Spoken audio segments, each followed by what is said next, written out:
어떻게 저렇게 남편이 운전기사인데 창피하지 않느냐고. 아무 문제 없다고. 우리 남편은 저 운전하는 걸 너무너무 좋아한다고. 그러니까 이 사람들은 자기가 교수고 남편이 운전기사라도 그 운전기사라는 것 자체가 하나도 안 창피한 거예요. 근데 우리나라 만약에 아내가 대학 교수인데 남편이 노란 학원차 운전하고 다니면은 창피할 것 같아요? 안 창피할 것 같아요? 우리 뭐라 그럴까? 당신 관도 그냥 내 얼굴로 그냥 살아. 아마 분명히 그럴 거예요. 우리나라는요, 머릿속에 직업에 귀천이 있는 나라예요. 근데 우리나라 사람들 머릿속에는 행복의 등식이 뭐냐면은 1등, 서울대, 판검사, 행정고시 봐갖고 사무관, 국회의원. 이게 행복의 공식이야. 그래서 막 청소를 한다든가 소방관을 한다든가 경찰관을 한다든가 그런 거 들떨어진 애들이 하는 거라고 생각을 하고 있는 거야. 그리고 실질적으로 월급도 어떻게? 아주 적고. 우리나라 국회의원들은 1년에 월급이 한 1억 한 3천만 원 정도 돼요. 1억 3. 그런데 뭐 보좌관 또 뭐 운전기사 뭐 다 하면 한 국회의원이 얼마를 쓰냐면 7억을 써요. 7억을 써요. 한 국회의원들이 어마어마하게 쓰는 거죠. 그런데 1000을 기준으로 하면 노르웨이 국회의원들은 일을 1000개를 하면은 우리나라 국회의원들은 그렇게 많은 돈을 벌고도 105개 정도밖에 안 한다. 돈은 돈대로 벌고 일은 하지 않는 거죠. 우리나라 애들 1살서부터 30살까지 안 행복해. 그럼 30살서부터 60살은 행복해요? 30살서부터 60살? 안 행복해. 왜 안 행복하냐면 이 30살서부터 60살은 자기 인생이 없어. 왜냐면 1살서부터 30살 된 자식들 뒷바라지 않느냐고. 자기 인생이 없는 거야. 그러니까 자기를 위해서 학원을 다녀봤던 적이 없어. 30살서부터 60살들은 기타 학원을 다닌다든지 피아노 학원을 다닌다든지 꽃꽂이 학원을 다닌다든지 나처럼 필라테스 학원을 다닌다든지 자기를 위해서 이런 학원을 다녀본 적이 없어. 자기 인생이 없어. 오로지 자식 뒷바라지 않느냐고. 그래서 헬리콥터 맘이라고 그러잖아요. 자식 뒤 뺑글뺑글 따라다니는 거야. 초등학교 유치원 따라다녀, 초등학교 따라다녀, 중고등학교 따라다녀, 심지어는 대학까지 따라다닌다는 거예요. 그래갖고 저기 커리큘럼 수업 과정 짜주군 엄마들 많아. 그리고 학점이 조금 나오면 교수한테 가서 따진다는 거. 우리 애 학점이 왜 요것밖에 안 주느냐고. 나중에 취직하려면 학점이 높아야 되는데. 군대도 뺑글뺑글한데요. 요즘 카카오톡이 돼갖고 엄마들이 애들 군대 생활을 볼 수 있대요. 그럼 애가 좀만 얼굴이 이상하면은 그 상사한테 그런대요. 왜 우리 애 얼굴이 이러느냐, 뭐가 문제가 있느냐. 그러니까 그 군대 가서도 엄마가 애를 책임져 주는 거야. 그래서 요새 군대 상사님들이요, 사병 돌보는 일보다 사병 엄마 돌보는 일이 더 바쁘대요. 심지어는 회사까지 따라다니는 거야. 애가 회사에 취직을 했는데 대리 진급을 못하면 부장한테 가서 따진다는 거. 우리 애가 뭐가 모자라서 대리 진급을 못하느냐고. 평생 자식주의를 뺑글뺑글 따라다니는 걸 뭐라고 그러냐면 헬리콥터 맘이라고 그래요. 헬리콥터 맘. 또 아버지들은 요즘은 많이 줄어들었지만 한동안은 기러기 아버지가 40만 명까지 있었어요. 40만 명 기러기 아버지가. 이 기러기 아버지들은요, 자식들 한 달에 부인 것까지 하려면 700에서 1000만 원을 보내줘야 돼. 그러면은 보통 10년 정도 가 있으면요, 이 기러기 아버지는 10년 동안 인생이 하나도 없는 거예요. 자식도 없고 아내도 없고 돈도 없는데 뭐 돈만 버는 기계로 사는 거야. 그러니까 자기 인생을 못 사는 거. 30살서부터 60살들은 자기 인생이 없는 거예요. 근데 문제는 60살 때 30살 된 자식이 이렇게 말합니다. 엄마, 이제 엄마 인생 살아. 자기를 위해서 살아봤던 적이 없는데 내 인생을 살으라는 거야. 살 줄을 모르는데. 미국은 벼락에 맞아 죽는 사람이 1년에 한 1000명 돼요. 1000명인데 그 중에 950명은 살아나고 50명은 그냥 죽는데요.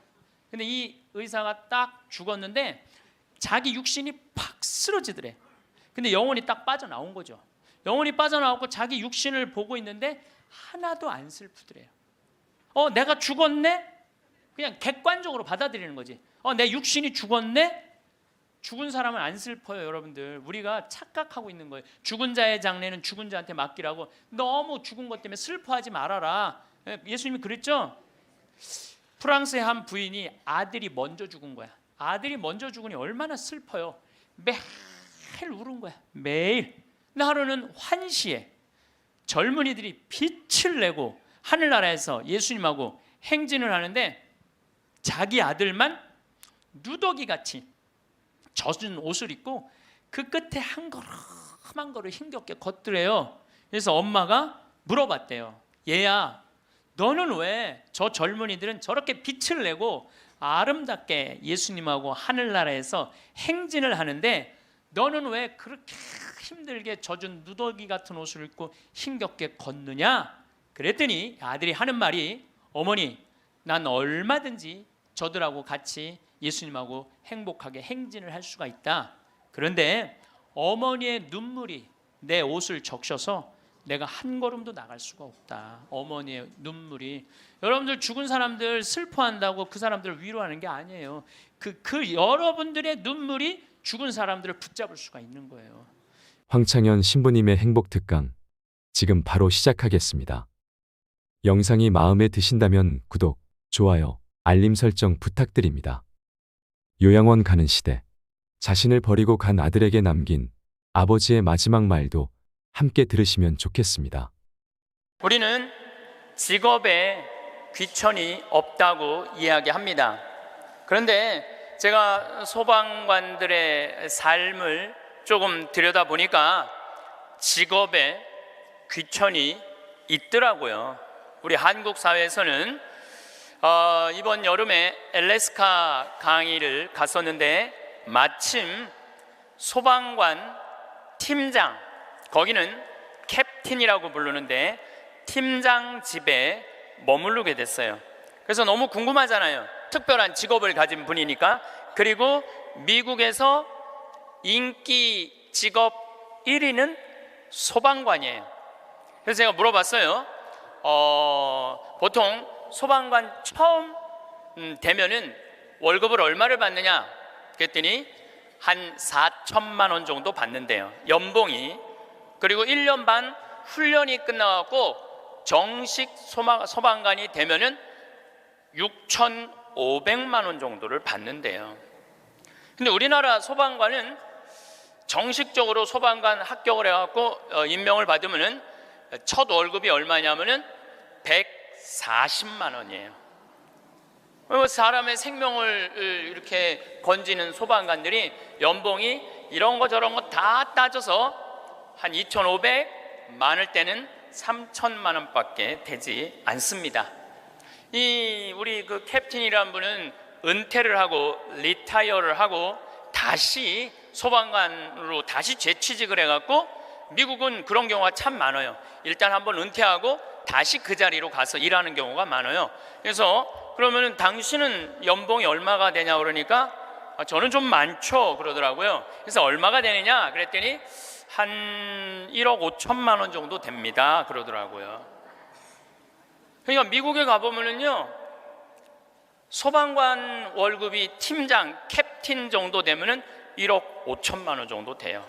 그리고 뉴욕 경찰, 뉴욕에 강의 갔을 때 내가 그런 거 궁금해 하잖아요. 얼마나 받나.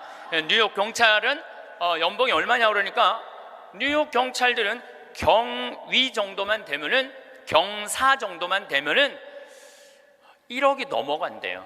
1억이. 그러니까 미국은 소방관, 경찰관, 군인들이 보통 한 5년 정도만 근무를 하면 1억이 넘어가요. 1억이. 제가 잠비아에 봉사활동 이렇게 갔을 때 나하고 같이 일을 하는 수녀님이 20년 전에 독일에서 유학을 했는데 장애시설, 복지학과 유학을 해갖고 장애시설에 많이 다녔대요. 근데 그 장애시설에 심리학과 여자 교수가 있었는데 퇴근할 때 보니까 그 운전기사랑 퇴근을 하더래요. 그래서 어떻게 운전기사랑 퇴근을 맨날 하느냐고, 저 사람 내 남편이라고. 심리학 교수면은 20년 전만 해도, 우리 지금도 심리학 쪽 공부를 했다 그러면은 사회적으로 최고의 직종인데, 아니 당신은 교수고 심리학 교수고 의사인데도 이렇게 대단한데 어떻게 저렇게 남편이 운전기사인데 창피하지 않느냐고. 아무 문제 없다고. 우리 남편은 저 운전하는 걸 너무너무 좋아한다고. 그러니까 이 사람들은 자기가 교수고 남편이 운전기사라도 그 운전기사라는 것 자체가 하나도 안 창피한 거예요. 근데 우리나라 만약에 아내가 대학 교수인데 남편이 노란 학원차 운전하고 다니면은 창피할 것 같아요? 안 창피할 것 같아요? 우리 뭐라 그럴까? 당신 관도 그냥 내 얼굴로 그냥 살아. 아마 분명히 그럴 거예요. 우리나라는요, 머릿속에 직업에 귀천이 있는 나라예요. 그래갖고 수녀님이 너무 놀래니까 거기서 한 가지 더 내가 너무 놀래니까 수녀님이 더 놀라운 일이 있다고, 우리 장애 시설에 청소하는 아줌마가 있었대요. 맨날 와서 창문 닦고 아주 즐겁게 노래도 하고. 근데 하루는 동양 수녀님이니까 수녀님 우리 집에 초대하고 싶다고. 그래서 그 청소하는 아줌마 집에 갔대요. 갔는데 집이 대궐처럼 으리으리하더래요. 근데 딱 나오는데 그 집 청소하는 아줌마가 이런 대궐집에 청소하는 그 뒷방에 있나? 갔는데 그 청소하는 아줌마가 알아볼 수 없을 만큼 귀부인의 옷을 입고 딱 나오더래요. 그래서 수녀님 너무 놀래갖고 어떻게 된 거냐고 그랬더니 나는 사실은 내 남편이 철도 청장이라고, 이 독일의 철도 청장인데 나는 청소하는 게 너무너무 즐거워서 내가 청소하러 가는 거라고. 그러니까 자기 남편이 철도 청장이라도 자기가 청소하는 게 하나도 안 창피한 거예요. 우리나라 지금 철도 청장 부인이 지금 무슨 동방자애학교 가갖고 청소하고 앉아있다고 그러면 그 월급 다 받는데, 그래갖고 그 월급 받아갖고 그 부인은 어떻게 하느냐면은 기부를 한대, 도네이션을 한대요. 자기 너무너무 즐겁다고. 그러니까 직업에 귀천이 없어요. 그 우리 알래스카에서 내가 한 일주일 동안 그 집에서 지냈는데, 이 캡틴은 요트가 있어요. 집에 요트, 그리고 그 캠핑카 있죠. 차 안에 침대도 있고 음식도 해 먹을 수 있는 캠핑카도 있고. 그래서 나하고 동갑이에요. 또 그 친구가 신부님 여행 가자 그래서 정말로 요트도 타보고 캠핑카도 타보고, 우리나라의 소방장 정도, 팀장 정도인데 그렇게 행복하게 잘 살고 있더라고요. 근데 우리나라 사람들 머릿속에는 행복의 등식이 뭐냐면은 1등 서울대, 판검사, 행정고시 봐갖고 사무관, 국회의원, 이게 행복의 공식이야. 그래서 막 청소를 한다든가 소방관을 한다든가 경찰관을 한다든가 그런 건 들떨어진 애들이 하는 거라고 생각을 하고 있는 거야. 그리고 실질적으로 월급도 어떻게? 아주 적고, 우리나라 국회의원들은 1년에 월급이 한 1억 한 3천만 원 정도 돼요. 1억 3. 그런데 뭐 보좌관 또 뭐 운전기사 뭐 다 하면 한 국회의원이 얼마를 쓰냐면 7억을 써요. 7억을 써요. 한 국회의원들이 어마어마하게 쓰는 거죠. 그런데 1000을 기준으로 하면 노르웨이 국회의원들은 일을 1000개를 하면은 우리나라 국회의원들은 그렇게 많은 돈을 벌고도 105개 정도밖에 안 한다. 돈은 돈대로 벌고 일은 하지 않는 거죠. 그래도 오늘 저 국회 내년 예산안 통과한 거 보니까 마음이 좀 편하네요. 몇 년 동안 제 나라에 통과한 적이 없거든요. 오늘은 내가 아침에 뉴스를 보고 그래도 밥 먹을 자격이 있구나 이런 생각이 들었어요. 오늘은. 근데 여러분들, 앞으로 우리나라는 공부 잘한다고 행복한 시대는 갑니다. 이제 제가 왜 그런 시대가 가는지 말씀을 드릴게요. 10년 전만 해도 우리나라는 대학 입학생이 1년에 60만 명이었어요. 60만 명. 근데 2020년에는 대학 입학생들이 1년에 몇 명이냐면 30만 명으로 줄어들어요. 그러면 지금 우리나라 대학이 한 400개 되는데 2020년부터는 대학이 어떻게 줄어들 것 같아요? 300개, 200개 줄어들어요. 그럼 공부 잘해갖고 교수한 분들 다 어디 갈 것 같아요? 다 실직자 돼요. 그러니까 이놈의 새끼야 공부 열심히 해, 너 공부해야지 먹고 살아, 이런 시대는 끝나요. 이제는 앞으로 어떤 사람들이 정말로 먹기 살기 좋은 시대가 되느냐면 포크레인 운전할 줄 아는 사람들, 그 다음에 요리 잘하는 사람들, 청소 잘하는 사람들, 이런 사람들이 행복한 시대가 온다니까요. 세상이 너무나 지금 변하고 있어요. 우리 생태마을에 올해 직원들을 채용을 해요.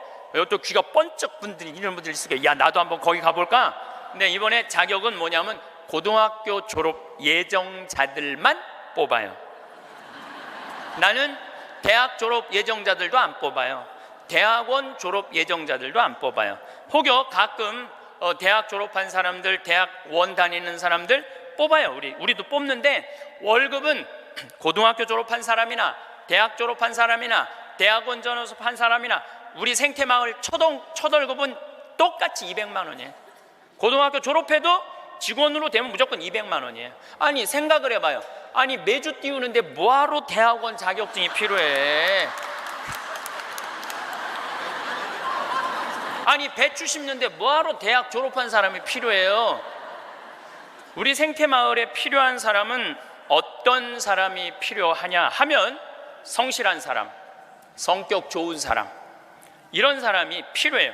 그리고 뭐 우리 생태마을에 지금 다녀간 사람이 100명도 넘죠. 우리 직원이 지금 한 40명 되니까 많이 바뀌어요. 근데 남아있는 사람이 어떤 사람이 남아있느냐면은 가정환경 행복했던 사람, 성실한 사람, 이런 사람들이 남아있어요. 가정환경 불행했던 사람, 어린 시절을 힘들게 지냈던 사람은요 많이 견뎌야 6개월이에요. 그러니까 이제는 공부를 잘하는 사람이 성공하는 시대가 아니라, 공부를 잘하는 사람이 성공하는 시대가 아니라 행복한 사람이 성공하는 시대가 오는 거예요. 근데 우리나라 OECD 국가 어린이 행복지수 조사를 해봤는데 11살, 13살, 15살을 대상으로 행복지수를 점수를 내봤는데 노르웨이가 95점인데 우리나라 애들이 60점이에요. 우리나라 애들은 안 행복해요.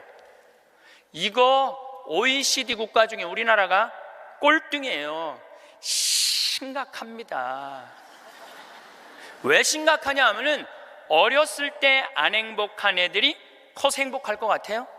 절대 그런 일은 없어요. 어렸을 때 추억이 많고 어렸을 때 행복한 애들이 커서도 행복한 거예요. 근데 우리나라는 대학생이 하루에 몇 시간 공부하냐면 4시간 공부해요. 초등학생이 하루에 몇 시간 공부하냐면 5시간 반을 공부를 해요. 중학생은 하루에 몇 시간 공부하느냐면 7시간을 공부해요. 고등학생은 하루에 몇 시간을 공부하느냐면 8시간 반을 공부를 해요. 그럼 여러분들 하루에 8시간 반을 공부한다고 그러면은 밥 먹는 시간 1시간, 1시간, 1시간, 3시간 빼고, 그것도 못 먹는다고 그러긴 하지만은, 그리고 학교 가는 시간 빼고, 그러면은요 애들은요 잠자는 거 빼고는 공부만 하는 거예요. 그러니까 얘네들은 엄마, 아빠, 형제들이랑 먹고 마시고 놀 시간이 없어요. 제가 지난 시간에도 말씀드렸지만은 이 세상에 가장 중요한 일은 뭐냐면은 먹고 마시고 노는 일이에요. 근데 우리나라 초등학교, 중고등학교 아이들은 엄마, 아빠랑 먹고 마시고 놀 일이 없어요. 그러니까 커서도 엄마, 아빠하고 추억이 하나도 없는 거예요. 행복했던 순간도 없고. 미국 애들은, 초등학교 애들이, 우리나라 애들은 5시간 반 공부하는데 미국 애들은 초등학교 애들이 하루에 몇 시간 공부하느냐면 2시간 반 공부해. 그러니까 이거는 공부하는 흉내만 내는 거야. 그 얘네들은 계속 먹고 마시고 노는 거예요. 계속. 제가 미국 강의를 가보면은요 얘네들이 하는 거는 정말로 먹고 마시고 노는 일이에요. 유럽, 북유럽 애들은 말할 것도 없고 학교 가서도 계속 놀아요. 우리처럼 학원 가갖고 영어, 수학 막 계속 뭐 글쓰기, 뭐 웅변 이런 그런 거를 하는 게 아니라니까요. 그런데 놀랍게도 핀란드 고등학생은 하루에 4시간 공부하는데 우리나라 애들은 하루에 8시간 반을 공부를 해요. 그런데 수학 점수가 핀란드 애들은 544점이고 우리나라 애들은 542점이에요. 4시간 공부하는 애들하고 8시간 반 공부하는 애들하고 수학 시험을 보는데 누가 더 잘 보느냐면은 핀란드 애들이 훨씬 잘 본다는 거예요. 이게 무슨 얘기냐면 여러분들이 자녀들 학원 보내는 거 다 쓸데없는 데다 보내고 있는 거예요. 그 시간에 애들이 학원 가서 뭐 할 것 같아요? 휴대폰 갖고요 게임하고 친구들하고 노는 거예요. 그 시간에 애들 학원 가 있다고 여러분들이 그걸 교육이라고 생각하는 이 대한민국이 불행한 거죠. 그 시간에 엄마 아빠랑 맛있는 음식 만들어 먹고 손잡고 소풍 다니고 눈 바라보고 같이 놀았다면은 걔네들은 건강하게 살았을 거예요. 근데 엄마 아빠하고 그랬던 적이 하나도 없어. 여러분들 사람이 커서요, 어렸을 때 가장 기억에 많이 남는 게 뭔지 아세요? 엄마가 맛있는 음식 해줬던 거. 이게 가장 기억에 많이 남는데요. 그리고 가장 행복했던 순간이 뭔지 아세요? 엄마가 맛있는 거 해준 거 너무 맛있게 먹은 거. 그게 가장 행복한 순간이래요. 근데 우리나라 대한민국의 청소년들은 엄마가 맛있는 거 해준 거 먹은 기억이 없어요. 학교 다니느냐고. 그러니까 애들이 행복하지 않은 거죠. 애들은 그냥 서울대학 가야 되니까 경쟁을 해야 돼. 서울대학 가야 돼. 놀 시간이 어딨어. 여러분들 토끼와 거북이 얘기 아세요? 이거 참 웃기지도 않는 얘기 여러분들이 알고 있는 거예요. 왜냐하면 토끼하고 거북이하고 시합을 했는데 어떻게 거북이가 이겨요? 말도 안 되잖아요. 말도 안 되는 얘기예요. 어떻게 거북이가 이겨요? 이렇게 발바닥도 땅바닥에 있고 이렇게 가는 거북이가 그냥 뛰어다니는 토끼를 어떻게 이겨요? 2000년 전 이솝우화 얘기예요. 그러니까 2000년 동안 사람들은 거북이가 빠른 줄 알고 있어, 사람들은. 근데 요즘 새로운 일이 벌어졌어요. 그 후손 토끼가 생각해 보니까 너무 자존심 상하는 거야. 아니 이 빠른 우리가 거북이한테 진다는 걸 모든 사람들이 알고 있다는 게 너무 웃기잖아요. 그래갖고 토끼가 거북이한테 도전장을 내요. 다시 시합하자. 2차전을 벌이자. 2차전을 벌이자. 그래갖고 거북이가 생각해 보니까 니네들은 이 토끼들은 막 뛰어야 되기 때문에 심장이 너무 빨리 뛰기 때문에 쉬어야 돼. 그래서 얘네들은 반드시 뭐가 필요하냐면 토끼 잠이 필요해요. 토끼 잠을 자야 돼, 얘네들은. 그러니까 거북이는 믿는 구석이 있어. 너 또 토끼 잠 잘 거니까 시합해도 우리가 분명히 이길 것이다. 그래도 거북이가 생각해 보니까 그래도 준비를 해야 될 것 같아. 그래서 거북이도 어떤 준비를 하냐면은 나도 토끼처럼 뒷다리를 똑바로 세우는 훈련을 이제 하기 시작한 거예요. 뒷다리를 세워갖고 내가 빨리 좀 가야 되겠다. 뒷다리. 그리고 생각해 보니까 거북이한테 최고 치명은 뭐냐면 두꺼운 등딱지야. 그래서 등딱지를 가볍게 갈기 시작했어요. 병원 다니면서 나 좀 갈아줘라, 이거 좀 가볍게. 그래갖고 준비를 충분히 했어요. 드디어 2차전이 시작이 됐어요. 아니나 달라 토끼가 총알같이 뛰어나갔죠. 근데 거북이는 뒷다리를 이제 세워놨으니까 거북이도 만만치 않잖아요. 쫙 가면서 믿는 구석이 있어서, 어떤 믿는 구석이 있었느냐면은 이제 분명히 저 나무 밑에서는 토끼 잠을 잘 것이다. 그래갖고 토끼가 딱 보니까 역시 멀리서 지가 뒷다리를 세워봤자지. 그래갖고 쫙 오는데 자도 될 것 같아. 딱 잠을 자면서 내가 1시간만 자야지, 2시간 잘 거, 1시간만 자야지. 그런데 이제 거북이는 지나갔어. 지나가면서 네가 그러면 그렇지, 네가 토끼가 토끼 잠을 자야지. 딱 어느 정도 중간까지 갔는데 토끼가 깨어난 거예요. 2시간 잘 거 1시간 훈련을 열심히 했으니까 1시간 만에 딱 깨어나갖고 거의 결승점 도달점에 총알같이 토끼가 지나간 거예요. 그리고 거북이가 가다 보니까 토끼가 지나간 거예요. 그래서 이제 토끼가 이 불명예를 씻었어요. 드디어 이제 모든 이 짐승계에는 드디어 토끼가 이겼댄다. 걔가 토끼잠을 줄여갖고 그 거북이를 이겼댄다. 근데 이제 누가 슬프기 시작했느냐면 거북이가 슬프기 시작했어요. 내가 지다니, 이건 있을 수 없는 일이다. 내가 2000년 동안 거북이의 그 성실성 하나로 거북이가 토끼를 이겼다고 모든 세상이 다 알고 있는데 내가 이게 지다니, 이건 있을 수 없는 일이다. 절치부심한 거북이가 다시 토끼한테 도전장을 냈어요. 한 번 더 붙자. 3세판이다. 3세판. 한 번 더 붙자. 토끼가 그래? 그러면은 귀양 내가 명예를 씻으려면 완전히 씻어야 한 번 더 붙자. 이번에 거북이는 아무리 생각해도 뒷다리 갖고는 안 될 것 같아. 앞다리까지 세우는 훈련을 한 거야. 이거를 이렇게 똑바로 세우는 훈련을 한 거야. 그래갖고 정말 피나는 훈련을 해갖고 근육을 다 세웠어요. 그리고 생각해보니까 이 등딱지는 갈아서 될 게 아닌 것 같아. 현대 세계가 왔으니까 그 저기 우주 비행선에 쓰는 아주 가벼운 합금판 뚜껑이 있다는 얘기를 듣고 그걸 가갖고 갈았어요. 이제 이 뚜껑을 너무너무 가볍게.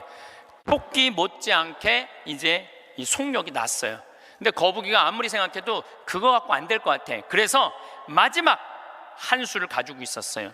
분명히 토끼가 저 나무 밑에서 잘 거니까 저 나무 밑에 수면제를, 이 분말가루를 설치를 해둬갖고 리모컨으로 터트리면은 완전히 내가 보낼 수 있다. 비장의 카드까지 준비해놓고 이제 도전장을 내민 거죠. 토끼는 아무리 생각해도 이번에 지면은 이게 다시는 회복할 수 없을 것 같아요.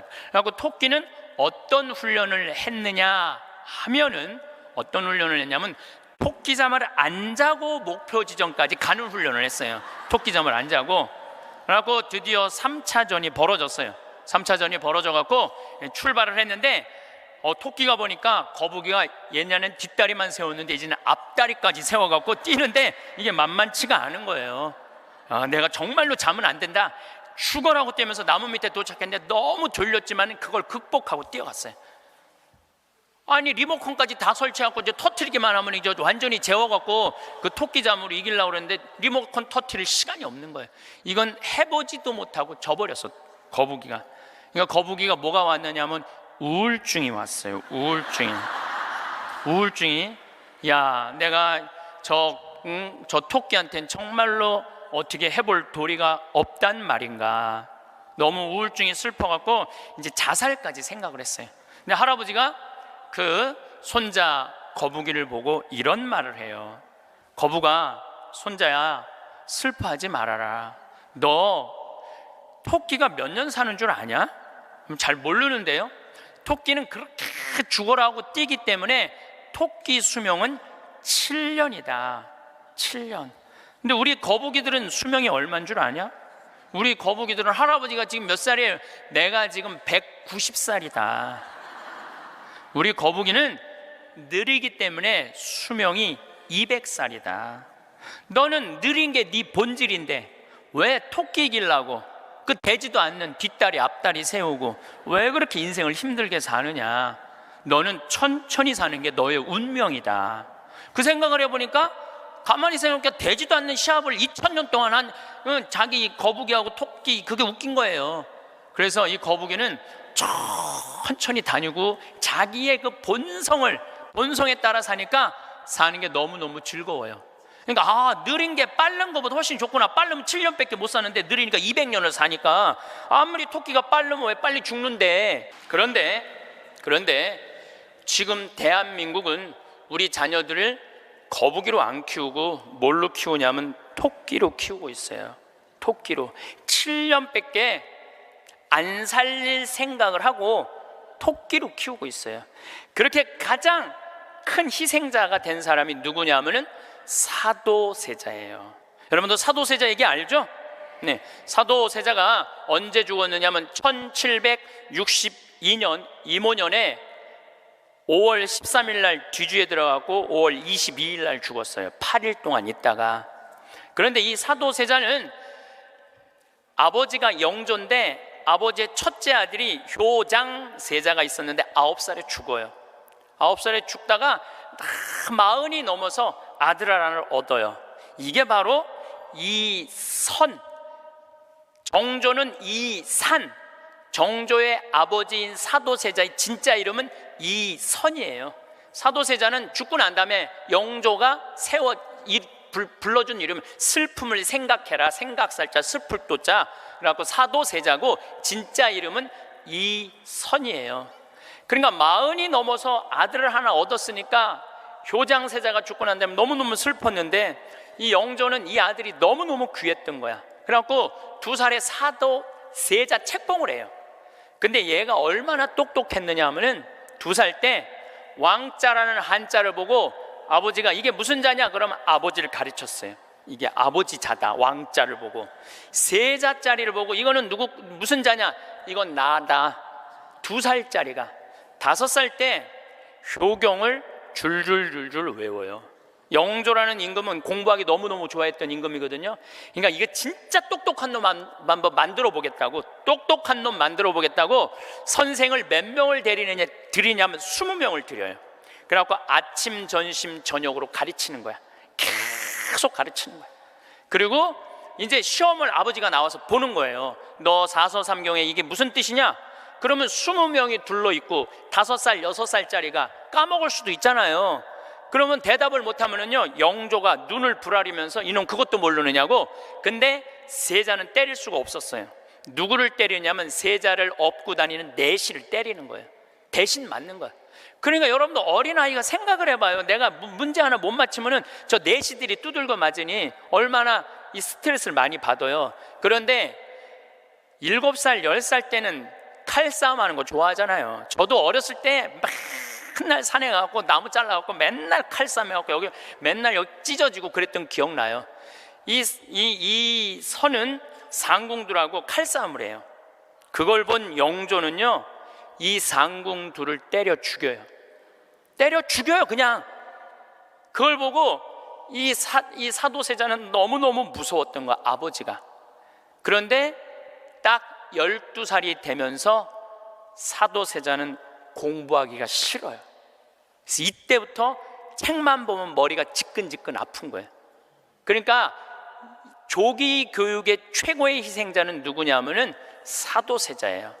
그러니까 아버지는 공부를 가르치는데 아들은 공부하기가 싫은 거야. 그리고 얘가 키가 엄청나게 커요. 사도세자가 뭐 세자 그래갖고 나만큼 조그만 줄 아는데 키가 1m 막 80대고 청룡도를 휘두를 정도로 힘이 좋았다는 거. 관우가 청룡도를 휘두르고 그랬다는 거예요. 말도 잘 타고 화살도 잘 쏘고. 근데 아버지는 그게 너무너무 싫었던 거야, 그렇게 하는 게.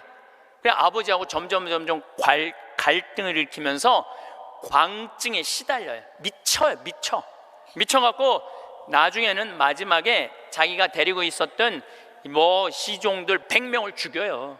마음에 안 들면 칼로 쳐 죽이는 거예요. 나중에 무당하고도 살고 비구니 스님하고도 살고, 도저히 아버지가 컨트롤할 수 없을 정도로. 엄마도 해경궁 홍씨도 자기 남편을 컨트롤할 수 없어요. 그래서 결국은 죽일 수밖에 없었던 거예요. 이게 사도세자의 슬픔이에요. 이게 조기교육의 희생자예요. 조기교육의 희생자. 그런데 이 사도세자도 내가 보기엔 딱 7년 만에 돌은 거야. 토끼처럼 7년 만에 돌은 거예요. 근데 여러분들도 초등학교 1학년 때부터 애들 어떻게 해요? 영조가 20명 선생 된 거나 여러분들이 학원 애들 10개, 12개 보내는 거나 다를 바 하나도 없어요. 애들 미치게 만드는 거예요. 그러면은 언제까지가 애들이 엄마가 시키는 대로 따라하느냐면 중학교 1학년 때까지는 딱 시켜요. 해요.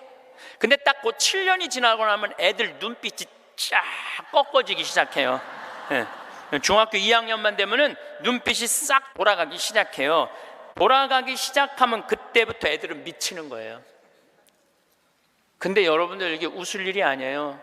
그 미치는 애들이요, 한둘이 아니에요. 참 많아요. 그럼 이때부터는 엄마도 컨트롤이 안 되는 거예요. 아버지도 컨트롤이 안 되는 거예요. 그리고 얘는 행복했던 순간이 하나도 없었던 거야. 행복했던 순간이 없기 때문에 이때부터는 엄마한테 소리 지르고 물건 던지고, 심지어는 엄마를 때리는 아이들도 참 많습니다. 이 엄마들은 어디 가서 얘기도 못해요. 중학교 2학년 3학년 되는 애한테 맞는다, 자식이 무서워서 벌벌 떠는 부모들이 참 많습니다. 그럼 얘가 미치게 만드는 장본인이 누구예요? 엄마들이에요. 엄마들이 얘를 미치게 만드는 거예요. 미쳐갖고 이제 애가 이렇게 뛰고 저렇게 뛰면 나한테 데리고 와요. 그러면 얘네들 눈빛이 싹 돌아간 걸 내가 봐요. 그럼 상담을 해보잖아요. 그럼 걔네들이 나한테 하는 얘기가, 자기는 초등학교 때 자기 자유시간이 하나도 없었다는 거예요. 자유시간 하나도 없이 엄마가 이 학원 가라면 저 학원 가고 저 학원 가고 저 학원 가고, 그래서 자기 미치겠다는 거예요. 막 속에서 불이 일어난다는 거예요. 불. 이 사도세자가 뭐라 하냐면 자기 속에서는 울화증이 일어났다. 울화증이. 만약에 영조가 사도세자가 그렇게 무기신식이라는 무에서도 편해요. 사도세자가 그만큼 똑똑한 사람이었고, 만약에 영조가 이 아들을 정말로 청룡도도 마음대로 하게 하고 창, 활, 말 다 잘 탔거든요. 그렇게 키웠다면 우리나라는 광개토왕 대왕만큼 훌륭한 군주, 강력한 군주를 18세기에 모실 수 있었을 거야. 사도세자가 죽고 난 다음에 정조가 임금이 됐잖아요. 권력 기반이 취약했어요. 그 다음에 정조가 1800년에 죽고 순조, 헌종, 철종, 고종 다 7살, 10살, 18살, 17살짜리들이 왕 되면서 조선은 끝난 거예요. 여러분들도 지금 가만히 생각해 봐요. 지금 내가 하나 둘 가지고 있는 애 공부 그렇게 시켜갖고 미쳤어. 그렇게 미쳤어? 그러면요 그 집안은요 나중으로도 희망이 없는 집안이에요. 그리고 참 고치기 힘든 병이 뭔지 아세요? 정신병이에요. 제가 수많은 사람들을 만나면서, 수많은 아이들을 만나면서 가장 고치기 힘든 병이 정신병이에요. 우울증이라든가 조울증이라든가 이렇게 걸린 사람들은 평생 병원에 들락날락하고 평생 약 먹다가 결국은 그렇게 죽는 거예요. 근데 자기 자식을 뒤주에 가둬서 죽이지는 않지만, 여기 있는 분들 중에 뒤주에 가둬서 죽일 사람은 없지만은 그렇게 미치게 만드는 부모들이 참 많다는 거예요. 미치게 만드는 거예요. 그놈의 1등 병 때문에. 여러분들 초등학교 때 막 뛰어노는 애 중에 미치는 애들은 없어요. 초등학교 때 막 엄마 아빠랑 같이 뛰어놀고 들로 산으로 뭐 친구들하고 어울리고 엄마 아빠하고 먹고 마시고 논 아이들 중에 미치는 애들은 없어요. 어떤 애들이 미치냐면 되지도 않는, 머리 돌아가지도 않는 책상에서 학원에서 시달리면서 미치는 애들이 많은 거죠. 거북이가 등딱지 학금으로 바꾸듯이 자식 영어 발음 좋게 한다고 혀 이렇게 늘리는 수술하고 초등학생들한테 10개씩 학원 다니게 하는 일이 자식 미치게 만드는 일이에요. 이렇게 얘기해요. 엄마 나 왜 이렇게 공부해야 돼? 너 1살서부터 30살 때까지 열심히 공부해서 나중에 행복하게 하려고 그래. 나중에 행복한 건 없어요. 행복하려면 언제 행복해야 돼? 지금 행복해야 돼요. 지금 행복하지 않는 애는 나중에도 안 행복해요. 여러분들도 마찬가지입니다. 많은 분들이 나는 이제 아파트도 사놓고 애들 결혼도 시켜놓고 내가 이제 60살서부터 나중에 행복해야지. 그런 분은요 떨커덕, 오늘 아침에도 내가 나오면서 암 걸린 분 안수 기도를 해주고 나왔는데 내 손에서 안 나와도 안수를 받고 싶다 그래서 내가 해주고 왔어요. 내 손에서 안 나와도 안수를 받고 싶다 그래서 해주고 나왔는데 자매님 보니까 굉장히 건강한데 무슨 암 말기래요. 대개 우리는요 나중은 안 기다려요. 그러니까 행복하려면 언제 행복해야 돼? 지금 행복해야 돼. 지금 맛있는 거 사 먹으려면 언제 사 먹어? 지금 사 먹어야 돼. 나중에 사 먹지 말고. 경치 좋은 데 가려면 언제 가야 돼? 지금 가야 돼. 지금. 나중에 가지 말고. 근데 우리는 애들한테 이렇게 얘기한단 말이에요. 너 1살서부터 30살 때까지 고생해야지 나중에 행복하다는 거. 이제는 1살서부터 30살까지 공부 죽어라 해도 행복한 시대는 갔어요. 이제 교수 돼도요 일자리 치열합니다.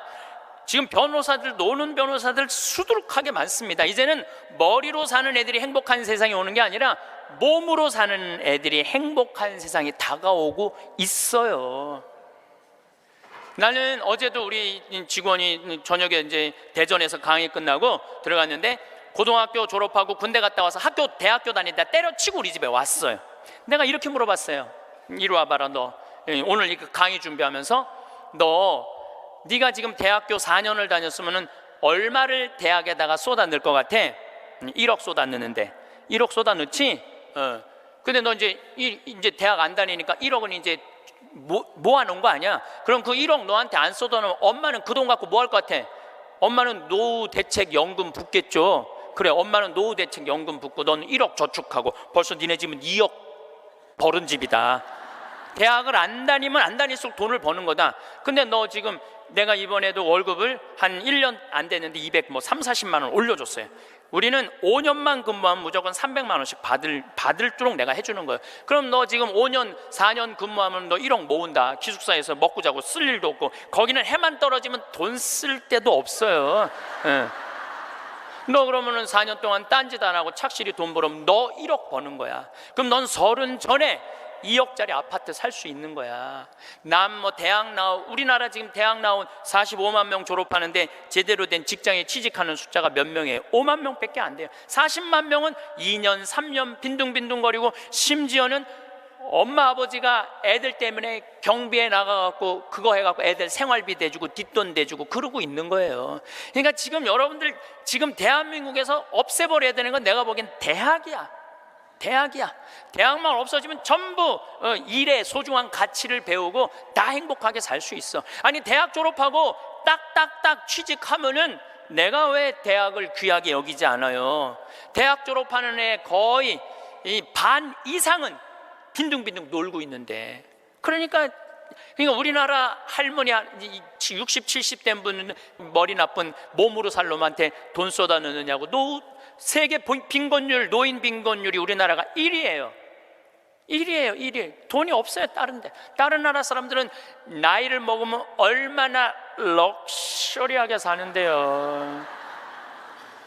놀지도 못하고 죽어라 30살까지 나중에 행복하려고 공부했는데 취직 안 되면 그 허탈감, 좌절, 이거는 어른들은 상상할 수 없을 만큼 힘든 거예요. 상상할 수 없을 만큼.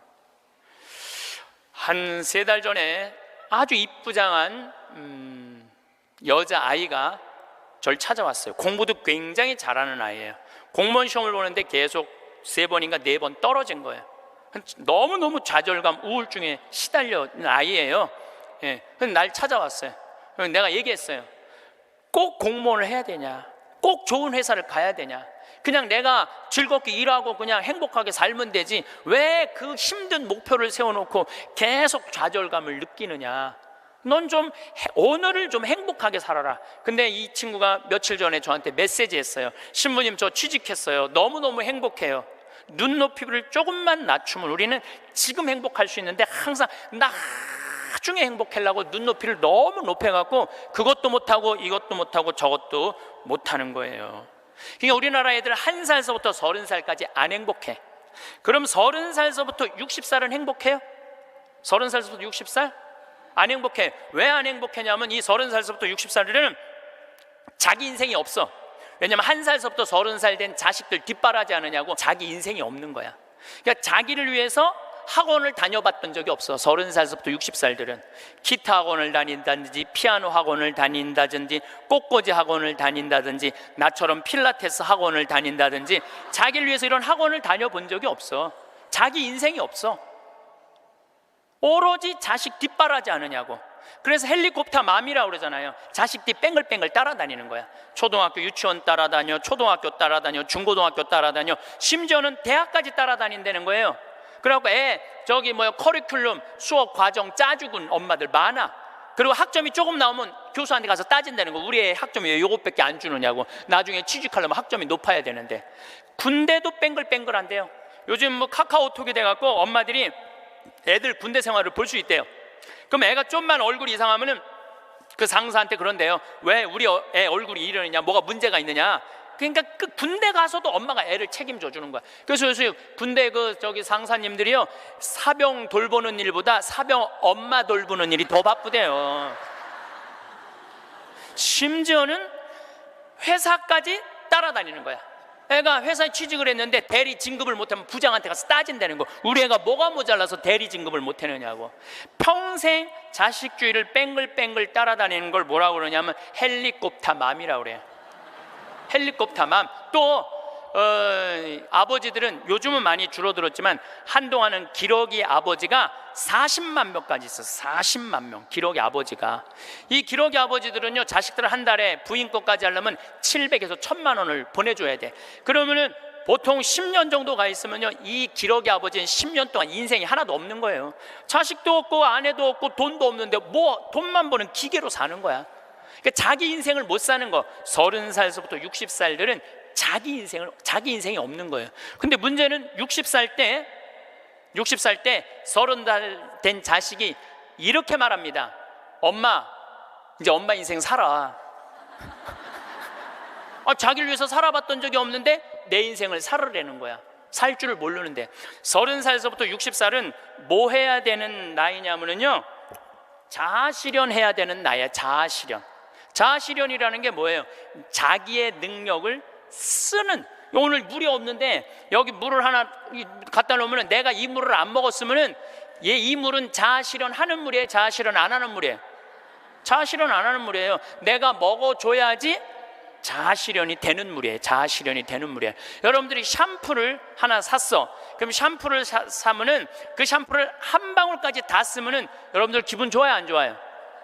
그 샴푸는 나한테 와서 자기 능력을 다 썼어요, 안 썼어요? 그럼 자아실현 한 거야, 안 하는 거예요? 자아실현 한 거죠. 내가 요즘 목욕 가방에 샴푸 하나 다니는데 요만큼 남았어.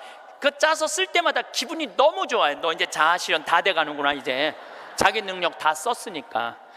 우리 사제관에 개가 한 마리 있어요. 문수라는 개가 있는데 얘가요, 딱 사제관에 도착하면은요 총알같이 튀어나와요, 자기 집에서.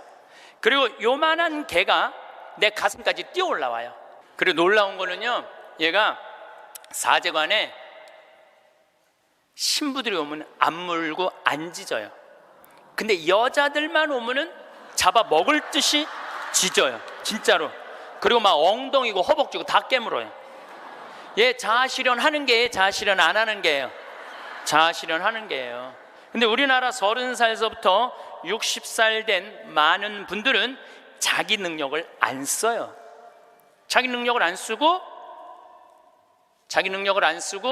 자식만을 위해서 살아요. 근데 60살에서부터 엄마 인생을 살려고 그러면은 자기 능력이 뭔지를 모르는데, 그러니까 사는 게 재미가 하나도 없는 거. 사는 게, 인생은요 재미있어야 돼, 의미가 있어야 돼. 이 두 가지가 같이 가야 돼. 재미와 의미가 같이 가야 돼. 그런데 내가 기타를 잘 쳤다면 기타 치러 온 세상 돌아다니고, 꽃꽂이 했다면 온 성당에 꽃꽂이 하러 다니고, 뭐 춤췄다면 춤추러 다니고 이럴 텐데 나를 위해서 한 게 하나도 없는 거야. 그러니까 사는 게 재미가 없는 거야. 60살에서부터 100살까지 어떻게 살아?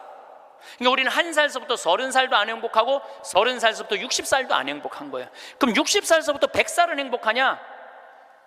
이 얘기는 이제 다음 시간에 하도록 하겠습니다. 기도, 자녀를 위한 기도 바치겠습니다. 나를 고쳐주소서.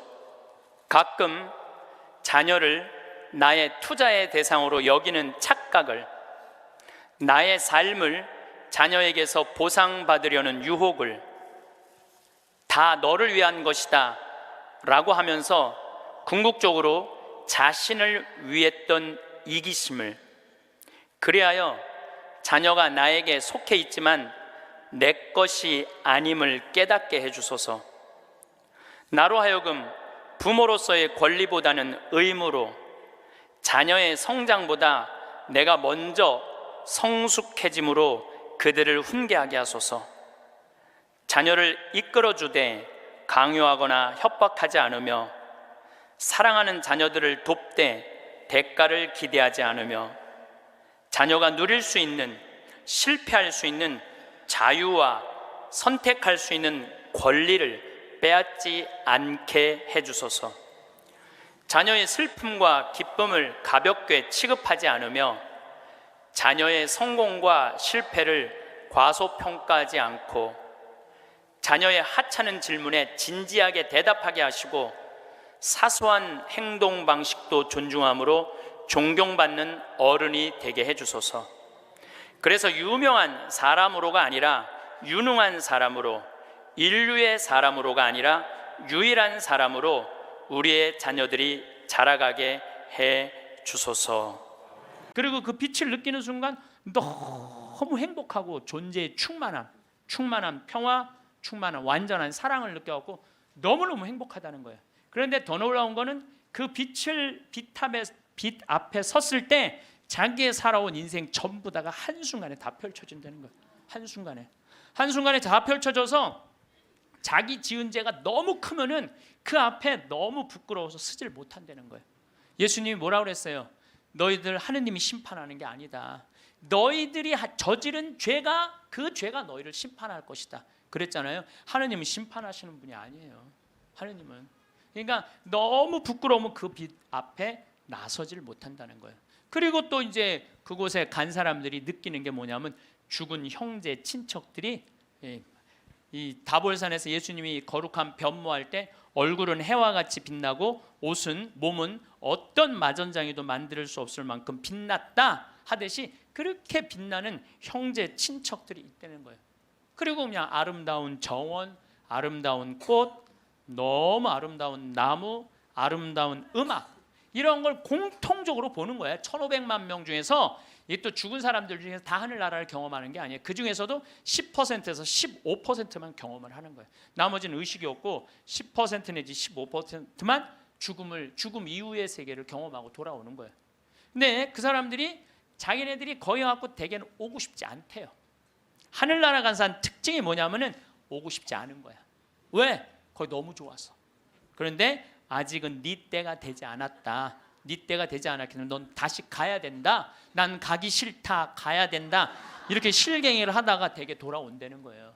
돌아와서 이 세상에 딱 보면은 사람의 모습이 바뀐다는 거예요. 삶이 하늘나라를 보면은 저는 최초의 심폐소생술자는 예수님이란 생각을 해요. 여러분들 회당장 야이로의 딸 죽었을 때 예수님 살려냈죠? 예. 이게 그냥 있는 일이 아니에요. 다 성소 안에 있는 거예요. 다 성소 안에. 그 다음에 나자렛이라는 동네가 있고 건너편에 나인이라는 동네가 있어요. 그 나인의 과부의 아들이 죽어요. 들로 메고 가는데 너무 슬퍼하니까 예수님 뭐라 그래요? 내려놔라. 죽은 게 아니다. 그리고 살려내잖아요. 아마 심폐소생술 하지 않았을까 그런 생각 들어요. 그래서 멀쩡한 아들 살려내잖아요. 또 저기 나자로 마리아 마르타 오빠 죽은 지 4일 만에 살려내요. 요즘도 뭐 4일 만에 살아난 사람, 일주일 만에 살아난 사람 많듯이 4일 만에 살려내요. 죽은 나자로를. 그러니까 최초의 심폐소생술자는 제 생각에는 예수님이라는 생각이 들어요. 근데 옛날에도 죽었던 사람들이 많이 살아났어요. 옛날에도 죽었던 사람들이 많이 살아났어. 근데 문제는 뭐냐면은 내가 강원도 평창에서 죽었다 살아났어. 그러니까 옛날에는 전화도 없고 핸드폰도 없고 아무것도 없었잖아요. 그리고 우리 동네 사는 데는 배 타고 들어왔거든요. 그 강이 있어갖고. 그러니까 그 산골짜기에서 이러는 거, 나 죽었다가 살아났다, 나 죽었다 살아났다. 그러다 그냥 죽었어. 아무도 몰라, 아무도. 근데 요즘은 시대가 발달하면서부터 죽었다가 살아난 사람들이 말을 하기 시작하는 거예요. 내가 죽었다가 살아났다. 근데 이게 한두 명이 얘기하는 게 아니거든. 우리가 아는 유명한 사람들 중에 죽었다 살아난 사람들 여러분들 누구나 다 아는 사람이 있어요. 우리 어렸을 때 기동순찰대라는 미국 드라마가 있었어요. LA 기동순찰대. 근데 거기에 주인공 에스트라다라는 남자아이가 영화를 찍다가 그 드라마를 찍다가 그 오토바이 속에서 타고 죽어요. 죽었다가 살아나요. 이 사람이 수술실에서 의사가 맥박이 뛰지 않고 동공이 풀리고 심장이 멎고 이 뇌파가 쫙 해갖고 사망입니다. 다 덮어놨어. 근데 다시 살아난 거예요. 살아나서 제가 말한 빛을 보고 죽었던 아름다운 음악, 정원 이걸 다 본 얘기를 하는 거예요. 에스트라다. 또 유명한 샤론 스톤도 죽었다 살아나고 엘리자베스 테일러도 죽었다 살아나고 한두 명 얘기하는 게 아니에요. 수많은 사람들이 얘기를 하고 더욱이 제일 미치는 게 심장 전문의들이에요. 심장 전문의들 심장마비로 죽은 거 살려놨더니 이 사람들이 살아나갖고 이런 얘기를 하는 거예요. 내가 죽었다가 살아났다. 근데 죽었더니 영혼이 빠져나가더라. 한두 명이 얘기하는 게 아니에요. 그러니까 이 연구를 누가 하기 시작하느냐 하면 의사들이 하기 시작해요. 의사들이 시작해요. 최근에 연구 결과는 뭐 2주 전에 영국 사우스 햄프턴 대학의 샘 파니아 박사팀이 4년 동안 죽은 사람 2060명, 죽었다 살아 돌아온 사람들 2060명을 대상으로 연구를 했어요. 그랬더니 그 사람들이 대개 죽었다가 살아 돌아온 사람들 이런 얘기를 하는 거예요. 완전히 교통사고 나고 실려서 병원에 갔어. 그래갖고 완전히 계속 눈 감고 이제 계속 심장 이걸 했어. 그러고 살려냈어. 근데 살아난 사람이 한다는 소리가 나는 여기 들어와갖고 이 응급실에 들어와갖고 내 영혼이 빠져나갔다. 그래서 당신 나 지금 막 이걸 하는데 내가 뒤에 가서 보니까 당신 목에 점 있는 거 내가 봤다.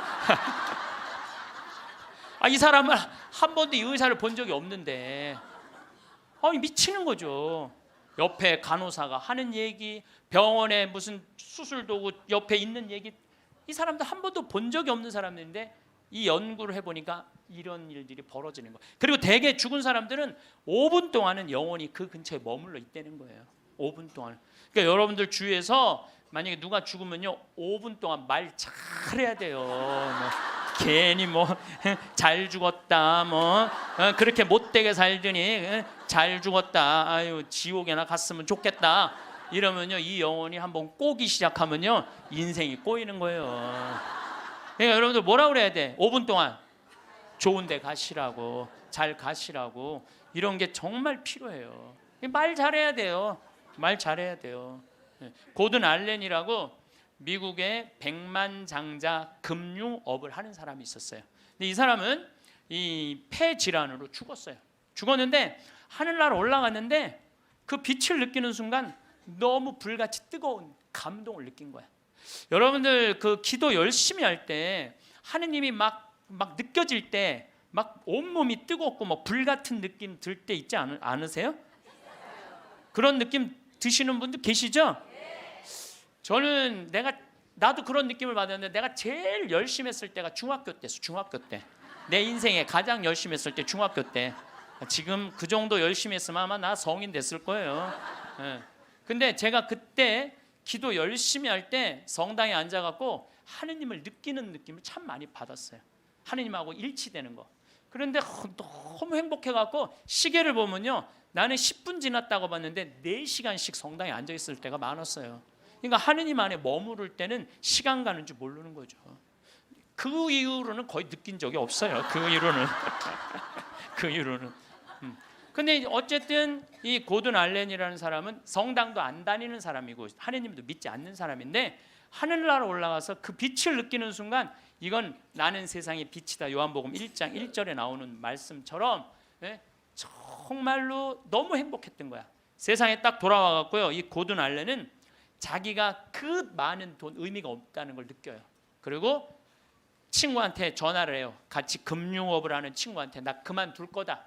그리고 차도 큰 거에서 작은 걸로 옮겨 타고 그 다음에 이 집도 큰 거에서 작은 걸로 옮겨가요. 그리고 그 잘 번들은 돈을 다 관두고 지금은 미니스터 목사님이 돼갖고 정말 어려운 사람들 컨설팅을 해줘요.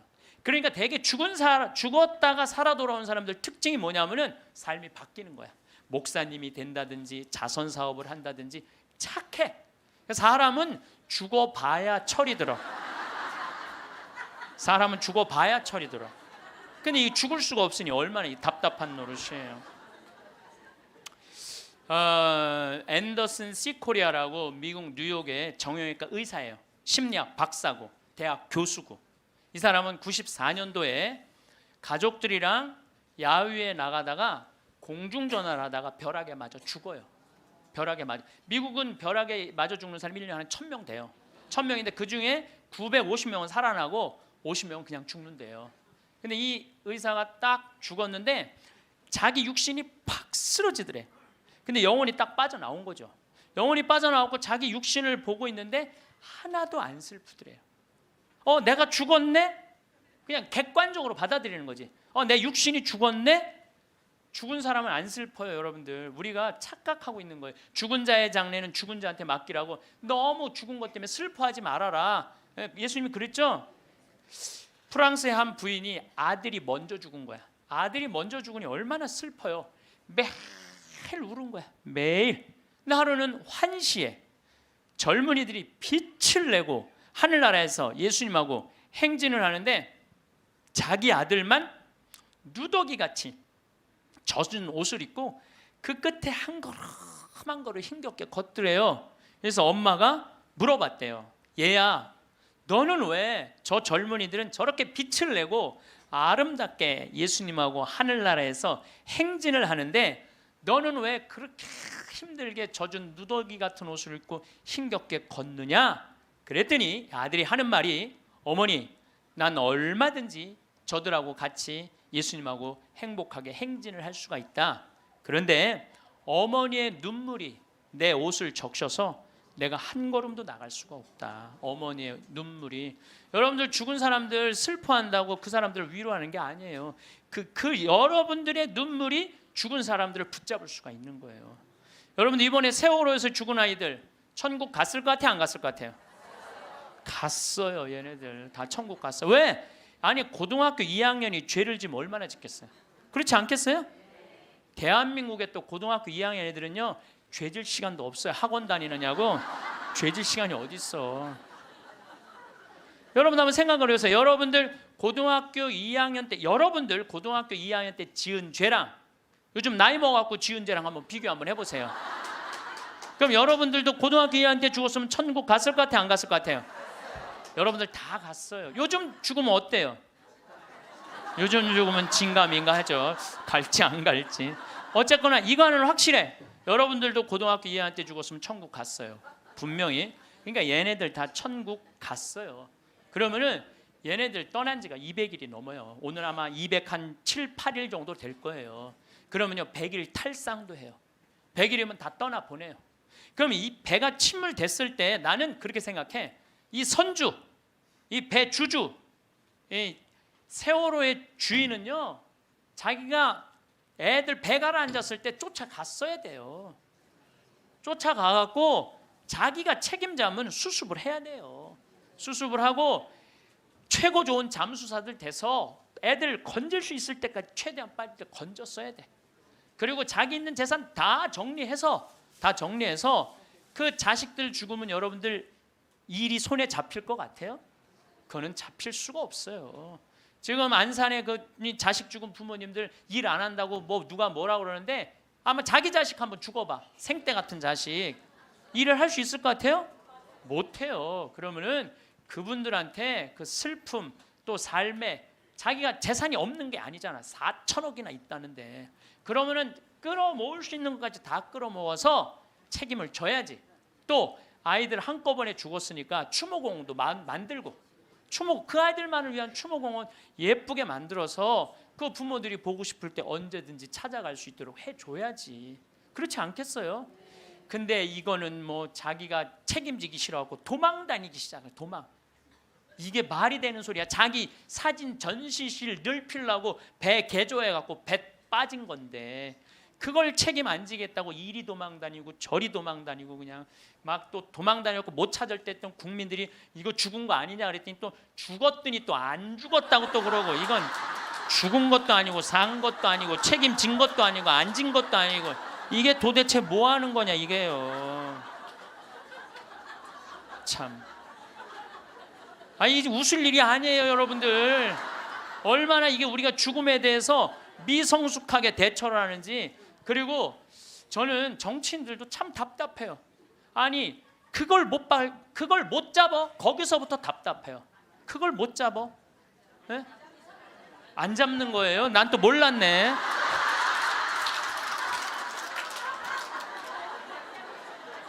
아니 애들한테 한을 심어주지 말으려면 부모한테 한을 심어주지 말으려면 빨리 밝혀야지. 책임질 사람 다 책임지고 200일이 지나서 겨우 협상법 타결했다고 그러고 100일이면 탈상을 한다는데 참 너무너무 저는 가슴이 너무 아파요. 내 동창 신부가 안산으로 발령을 받아갔어요. 근데 이번에 발령을 받아갔는데 그 본당에 가봤더니 그 식복사 자매님이 최초로 신고한 아이 엄마래. 식복사 자매님이. 근데 그분은 지역장도 하고 남편은 재분과장도 하고 성당 활동 열심히 했던 집이에요.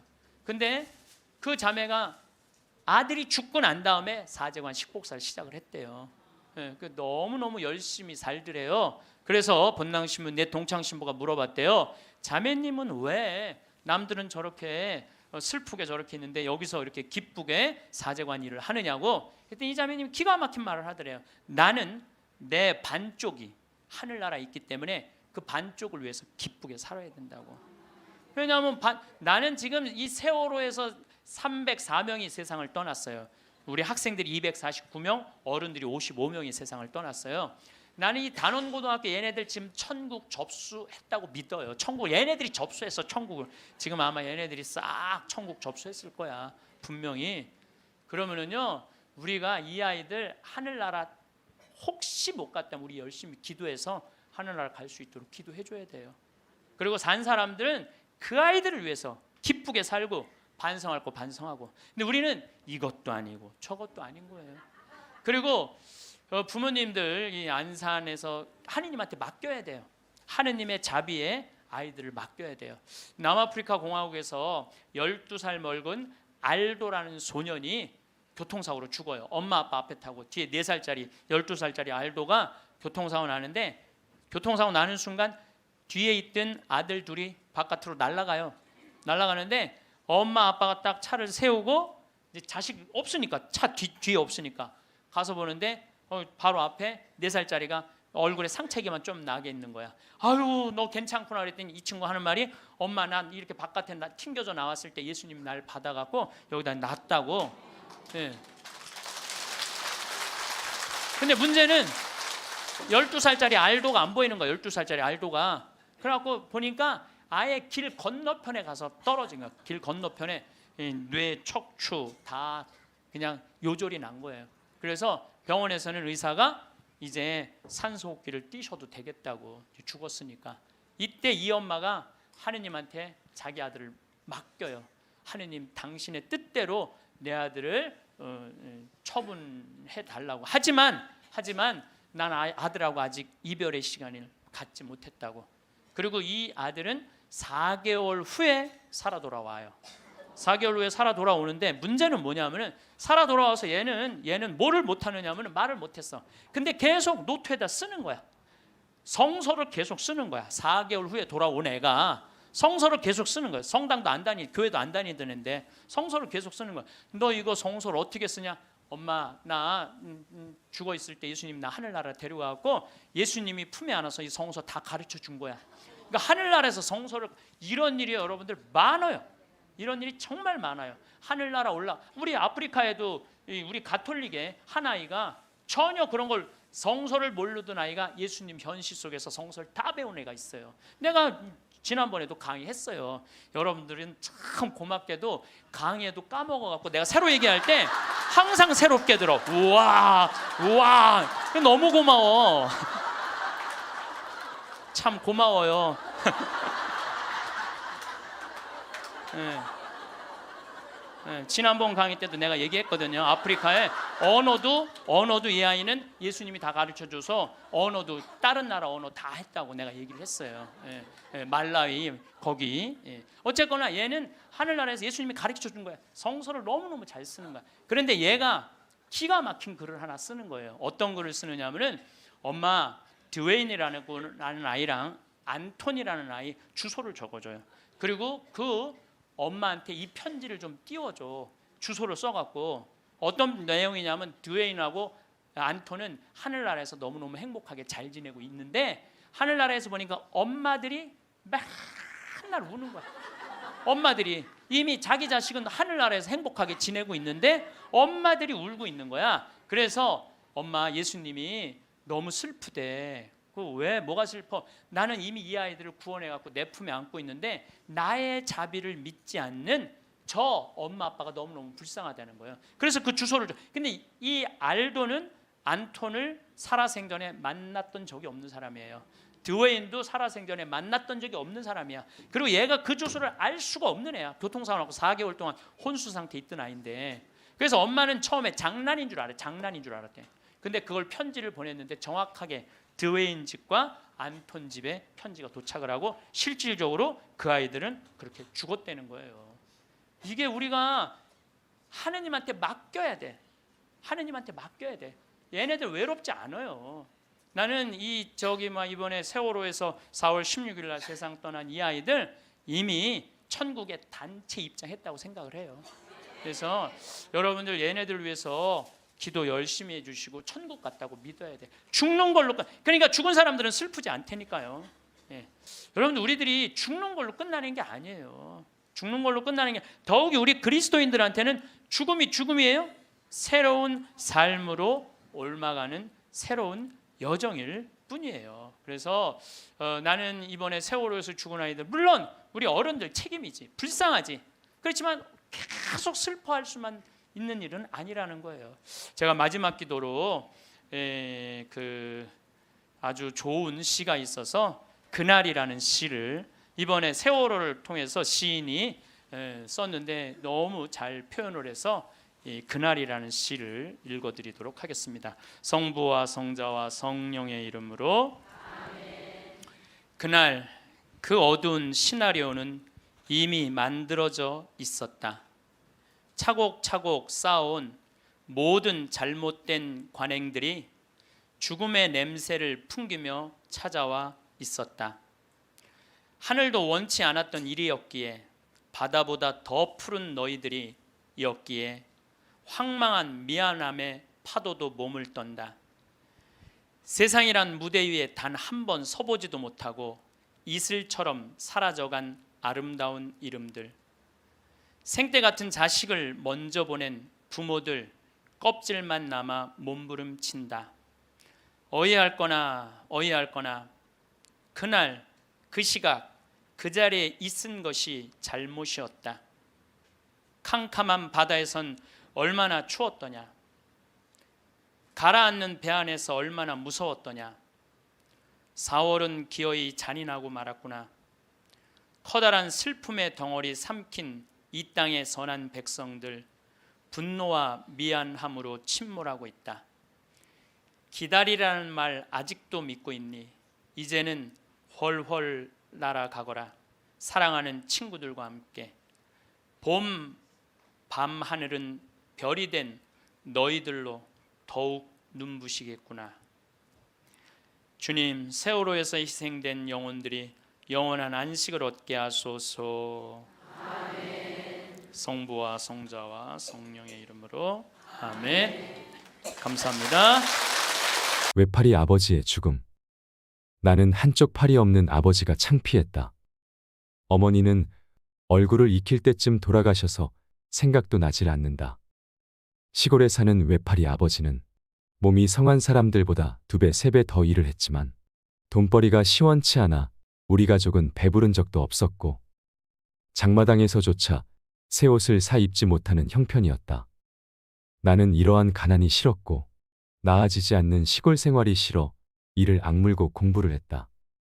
과외나 학원이라는 단어는 나에게 사치일 뿐이었다. 그냥 정말 무식하게 공부를 했다. 남들보다 덜 잠자고 닥치는 대로 책 한 권을 더 읽고 더 읽었다. 그렇게 쌓아온 실력은 나를 배신하지 않고 나의 꿈을 위해 한 계단 한 계단 올라가고 있었다. 세월이 흘러 명문대에 입학도 하고 대기업에 취업도 하였으며 집안이 괜찮은 아내를 얻어 나름대로 행복한 가정을 꾸리며 살고 있었다. 그러던 어느 날 동사무소 직원이 찾아와 이분을 아느냐고 물었다. 가족들이 그 사람이 누구냐 하며 어리둥절하는 순간 나는 동사무소 직원을 밖으로 데리고 나갔다. 방문 목적을 물어보니 시골에 계신 아버지가 돌아가셨다는 소식이다. 내 가족들은 내가 고아라고 속여온 터라 부모나 가족이 없다는 것으로 알고 있었으며 생활에 여유가 생기면서 가족들 몰래 얼마간의 용돈을 아버지의 통장으로 보내는 것 외에는 일체 소식을 단절하고 살아왔다. 아버지 사망 소식을 접하고 가족들에게는 지방 출장을 이유로 시골집을 찾았다. 시골집에는 동네 어른들이 아버지 시신을 안치하며 간단한 장례 준비를 도와주고 계셨다. 누추한 방 안에 들어서니 호라비 냄새가 코를 자극했다. 누렇게 변한 방바닥에는 한 장의 편지가 놓여 있었다. 아들아, 그동안 보내준 용돈으로 잘 지내고 있었다. 연락처도 없고 소식도 없었지만 너를 원망하지는 않았단다. 내가 외파리가 된 것은 내가 어릴 적에 뒷산에서 불발탄을 가지고 놀던 너를 발견하고 내 몸에서 불발탄을 빼앗아 던져버리는 과정에서 나의 한쪽 팔이 날아가는 사고를 당했던 것이란다. 이제 나도 나이가 들어 몸이 쇠약해져 가고 있구나. 너에게 따뜻한 밥 한 끼 배불리 먹이지도 못하고 명절 때 새 옷을 입히지도 못한 게 너무나도 한스럽구나. 미안하고 사랑한다, 아들아. 나는 아버지의 짧은 편지를 읽어내리면서 닭똥 같은 눈물을 하염없이 흘렸다. 외팔이 아버지를 어머니 산소 옆에 모시고 서울로 향하는 내내 가슴이 먹먹하고 한탄스럽고 죄스러움에 고개를 들지 못했다. 내 고향은 6.25 전쟁 당시 38선이 있던 곳으로 휴전을 앞두고 한 치의 땅이라도 차지하려고 아군과 적군이 치열한 공방전을 펼쳐진 전방 지역이라 불발탄이 많았던 지역이다. 아버지는 왜 나에게 말해주지 않으셨을까? 왜 돌아가시기 직전에서야 이토록 작은 종이 쪼가리에 당신의 아픔을 써내려 가셨던 걸까? 이것이 아버지의 사랑인 걸까? 너무 늦게서야 깨달은 불효자식은 옵니다. 아버지, 다음 생에 꼭 다시 만나요. 그땐 꼭 저의 자식으로 태어나 주세요. 아버지, 사랑합니다. 오늘은 조금 특별한 사연으로 시작해 보았습니다. 여러분은 자식이 두려운 적이 있으셨나요? 나이가 들면 겁이 많아진다고 합니다. 어릴 때는 무엇이든 자신감 넘치고 어떤 것도 잘 해낼 수 있을 것 같았는데 무심한 세월은 흐르고 흘러 초라하게 변해버린 내 모습을 보니 한없이 자감한집니다. 우리는 살아가면서 실체가 없는 불확실한 것들로 인해 매일 걱정하고 두려워하며 살아갑니다. 그렇다면 우리 부모들이 가장 두려워하며 걱정하는 것은 무엇일까요? 100세 시대에 지켜야 할 건강일까요? 아니면 생계를 해결해 줄 직업일까요? 누구도 책임져 주지 않을 노후일 수도 있을 것이고 부모도 대신 살아줄 수 없는 자녀의 미래일 수도 있을 것입니다. 하지만 그 모든 불확실한 것들에 대한 두려움의 진짜 대상은 바로 자녀일 수도 있습니다. 이번 영상에서는 자녀를 향한 부모의 5가지 두려움에 대해 이야기 나누고 싶습니다. 여러분은 자녀를 향한 5가지의 두려움 중에 어떤 두려움을 가지고 계신지 떠올려 보셔도 좋을 것 같습니다. 내용에 앞서 사연을 하나 듣겠습니다. 눈치 보는 시아버지. 위에 형님도 있으신데 왜 우리가 모셔야 하냐고.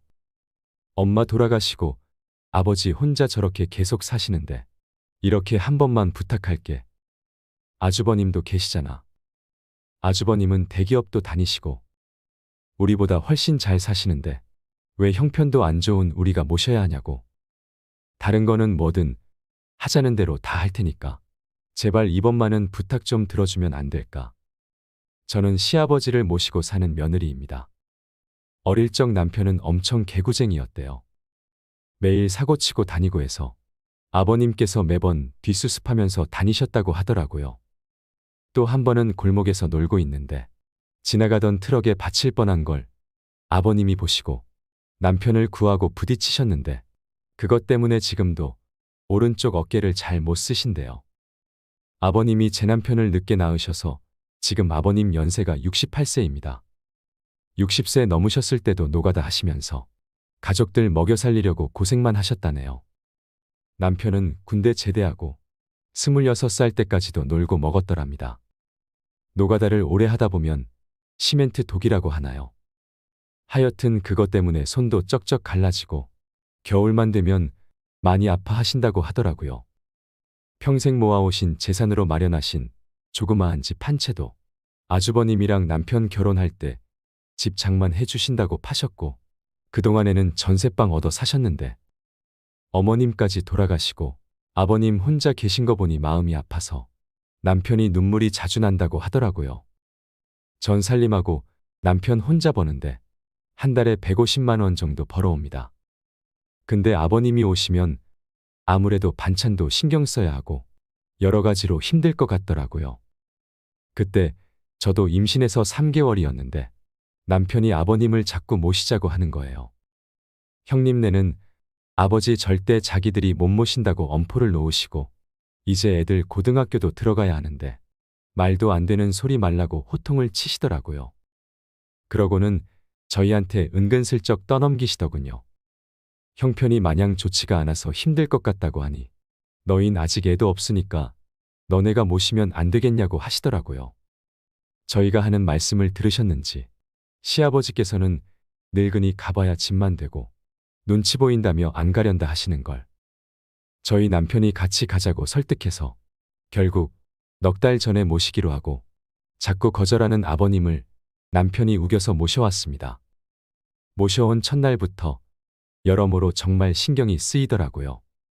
우리 아버님 매번 반찬 신경 써서 정성껏 차려드리면 그걸 드시면서도 엄청 미안해 하셨습니다. 가끔씩 고기 반찬이나 맛있는 거 해드리면 안 잡수시고 두셨다가 남편 오면 먹이더라고요. 어쩔 땐 저 먹으라고 일부러 드시지도 않고, 그리고 식사하시면 곧바로 들고 가셔서 설거지도 하십니다. 하루는 장보고 집에 왔는데 아버님이 걸레를 들고 뭘 열심히 하고 계시더라고요. 그냥 할 일도 없고 해서 청소 좀 하려고. 아니, 왜 아버님이 걸레질을 하세요? 얼른 이리 주세요, 빨리. 정말 괜찮대도 내가 이게 편해서 그래. 아버님 정말 왜 그러세요? 빨리 주세요. 결국 끝까지 청소를 다 하시더라고요. 제가 왜 모르겠어요. 이 못난 며느리 눈치 보시느라 그렇게 행동하시는 거 다 압니다. 저도 그래서 더 마음이 아파요. 남편이 몰래 아버님께 용돈을 드려도 그거 안 쓰고 모아 두셨다가 제 용돈 하라고 주십니다. 그리고 한 달 전쯤 언젠가부터 아버님께서 아침에 나가시면 저녁 때쯤 들어오시더라고요. 어디 놀러라도 가시는 것 같아서 용돈을 드려도 받으시지도 않고 그렇게 매일을 나가셨습니다. 그런데 어제 옆집 아주머니가 밖에서 저희 시아버지를 봤다는 거예요. 오다가 이 집 할아버지 봤는데 유모차에 박스를 실어서 가던데, 그 말을 듣자마자 밖으로 뛰쳐나갔습니다. 아버님을 찾으려고 이리저리 돌아다녀도 안 보이시더라고요. 너무 죄송해서 엉엉 울었습니다. 이렇게 눈치 없는 며느리가 있을까요? 아버지 찾으러 갔다 올게. 평소보다 일찍 들어온 남편도 그 말만 남기고 바로 나가버렸어요. 제가 바보였어요. 진작 알았어야 하는데. 며칠 전부터 아버님께서 저 먹으라고 봉지에 들려주시던 과일이며 과자들이며 아버님께서 어떻게 이래서 사오신 것인지를 생각하니 가슴이 미어지더군요. 못난 며느리 눈치 안 보셔도 되는데 그렇게 불편하셨던지 아들집 오셔서도 편하게 못 지내시고 눈치만 보시다가 불편하신 몸 이끌고 그렇게 일하고 있으셨다니. 친정의 우리 아빠도 고생만 하시다가 돌아가셨는데 돌아가신 아버지 생각도 나고 해서 한참을 펑펑 울었습니다. 남편 나가고 1시간 좀 넘어서 남편이 아버님이랑 들어오더라고요. 아버님이 들어오시면서도 제 눈치 보시면서 뒤에 끌고 오던 유모차를 숨기시는 모습이 왜 그리 마음이 아프던지요. 오히려 죄송해야 할 건 저인데 말이죠. 아버님 정말 죄송해요. 매일 나 때문에 내가 미안하다. 그때 아버님 손을 처음으로 만져보았습니다. 심하게 갈라지신 손등과 굳은 살이 베인 손에 마음이 너무 아팠습니다. 아버지, 제발 그런 일 하지 마세요. 제가 더 열심히 일해서 벌면 돼요. 방 안에 모시고 가서도 죄송하다며 그렇게 펑펑 울었습니다. 아버님 식사 챙겨 드리려고 부엌에 와서도 눈물이 왜 그리 그치지 않던지요. 그날 셋이서 오붓하게 저녁을 먹었습니다. 밥 먹는데도 아버님 손을 보면서 자꾸 가슴이 아프더라고요. 오늘 남편이 노는 날이라 아버님 모시고 시내 나가서 날이 좀 쌀쌀하니 아버님 잠바 하나랑 신발 한 켤레를 샀습니다. 한사코 괜찮다고 집에 잠바 있다며 거절하시더라고요. 아버님 자꾸 그러시면 제가 아버님 눈치 보여서 힘들다고 말씀드리니 그제서야 고맙다, 잘 입을게 하셨습니다. 그날 밤 남편에게 말했어요. 여보, 나 평생 아버님 정말 친아버지처럼 생각하고 모실게. 비록 지금은 아버님께서 불편해 하시지만 언젠가는 친딸처럼 생각하시면서 대해 주실 때까지 정말 잘할 거야. 마지막으로 아버님, 눈치 안 보셔도 돼요. 제가 그렇게 나쁜 며느리는 아니잖아요. 저 아버님 싫어하지 않고 정말 사랑해요, 아버님. 그러니 항상 건강하시고 오래오래 사셔야 돼요. 사랑해요, 아버님. 이 사연을 들으시니 어떤 마음이 드시나요? 이렇게 마음 따뜻해지는 사연을 들으면 진짜 실화일까 하고 생각하는 시대를 살고 있습니다. 그래서 이 이야기가 실화라는 사실에 더 마음이 저미는 것 같습니다. 할아버지는 아마 자식에게 기대는 것이 미안하고 두려우셨을 테지요. 며느리는 자식이 아니라고 말해도 할 말은 없지만 아들이 모셔야지 왜 며느리 보고 모시라고 하냐를 이야기하고 싶은 것은 아닙니다. 며느리도 누군가의 자식일 것이고 자식을 사랑하는 부모의 마음은 매 한 가지일 것이니까요. 자녀를 향한 부모의 두려움은 5가지가 있다고 합니다. 이 5가지의 두려움을 해결해야 내 자식이 잘 되고 부모도 행복해질 수 있다고 합니다. 내가 해당되는 것은 없는지 생각해 보시고 그 두려움에서 하루속히 벗어나 현명한 부모가 되시기 바랍니다. 첫째, 자녀에게 존경과 사랑을 받지 못할까 하는 두려움입니다. 우리는 모두 사랑받고 싶은 욕구를 가지며 그것은 어른인 부모에게도 동일하게 적용됩니다. 내면의 공허함과 사랑에 대한 갈망을 느끼는 부모는 언제나 자녀로부터 사랑받지 못하는 것에 대한 두려움을 가지고 있습니다. 눈치 보는 시아버지의 사연에서 시아버지는 분명 며느리와 자식에게 미안하고 고마운 마음이 크셨을 겁니다. 하지만 한편으로는 자식에게 존경과 사랑을 받지 못할까 하는 두려움도 크셨을 거라고 생각합니다. 눈치 보지 말라고 해도 눈치를 볼 수밖에 없는 것이 부모의 마음이기도 하겠지요. 특히 가부장적인 시대를 살아오신 분들의 경우에는 부모로서의 권위를 잃은 상태에서는 자식에게 사랑과 존경을 받을 수 없을 거라고 생각하시는 분들도 많습니다. 하지만 서로를 존중하는 관계로 만드는 것은 권위도 재산도 아닙니다. 자식을 위하고 사랑하는 마음입니다. 이러한 부모에게서 자란 자식들은 사랑을 베풀 줄 아는 사람으로 자라나게 되겠지요.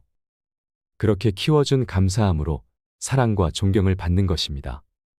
둘째, 자녀와의 갈등으로 자녀와 멀어질 것에 대한 두려움입니다. 자녀를 훈계하고 교육할 때 부모와 자녀 사이의 갈등은 당연히 있지만 자녀가 잘못했을 때 바르게 교육하지 못하고 끌려다니는 것은 자녀가 불효자로 성장하도록 부모가 완벽한 일조를 하는 것입니다. 필요 이상으로 자녀의 요구를 들어주고 버릇없게 행동하는데도 참아주는 등 갈등에 대한 두려움을 가진 부모는 자녀의 인생을 성장시키는 선택이 아닌 늘 갈등을 피하는 선택을 하게 되고 이러한 교육 방식은 자녀를 무능하고 연약하게 만듭니다. 또한 자식과 멀어지는 것이 두려워서 오냐오냐 키우게 되면 자식은 독불장군으로 자라날 수도 있습니다. 내가 하는 말이 다 맞고 내가 최고다 하는 것이지요. 특히 자녀와의 갈등이 두려워서 자녀가 바라는 만큼 뒷바라지를 하는 노인들은 비참한 노후를 맞기 쉽습니다. 내 노후 자금까지 탈탈 털어 자식에게 내어주는 것입니다. 그러고는 내가 이 정도 했으니 내 자식이 내 노후를 책임져 주겠지 하고 생각합니다. 하지만 이것은 정말 어리석은 생각입니다. 이제는 부모도 자식도 각자도생 시대입니다. 매정하게 선을 그으라는 것이 아닙니다. 자식이 독립적으로 잘 살아가게 하려면 부모에게 의존하게 해서는 안 됩니다. 부모도 자식도 모두 정신적 독립, 육체적 독립, 경제적 독립을 이루어야 합니다. 셋째, 자녀에 대한 통제력 상실에 대한 두려움입니다. 이러한 두려움을 가진 부모는 자녀가 실수를 통해 성장할 수 있는 격려와 조언을 하기보다 자녀의 실수를 지적하고 잔소리하면서 자신의 강력한 통제력을 발휘하면 자녀가 더 성장할 것이라 착각합니다. 자녀에 대해서 자신이 가장 잘 안다고 생각하고 자녀의 결정과 활동을 통제하는 멍해를 치고 부모 자신의 삶을 지치게 만듭니다.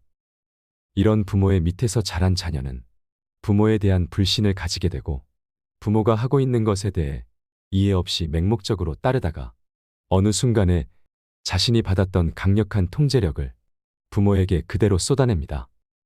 특히나 어렸을 때 폭력적인 가정에서 자란 아이가 자라서 자신을 때렸던 부모에게 똑같이 학대를 하는 경우도 많습니다. 억눌렸던 울분과 분노가 표출되는 것입니다. 자녀를 통제 속에서 키우면 부모도 자식도 불행해집니다. 넷째, 내 자녀가 뒤처질까 하는 두려움입니다.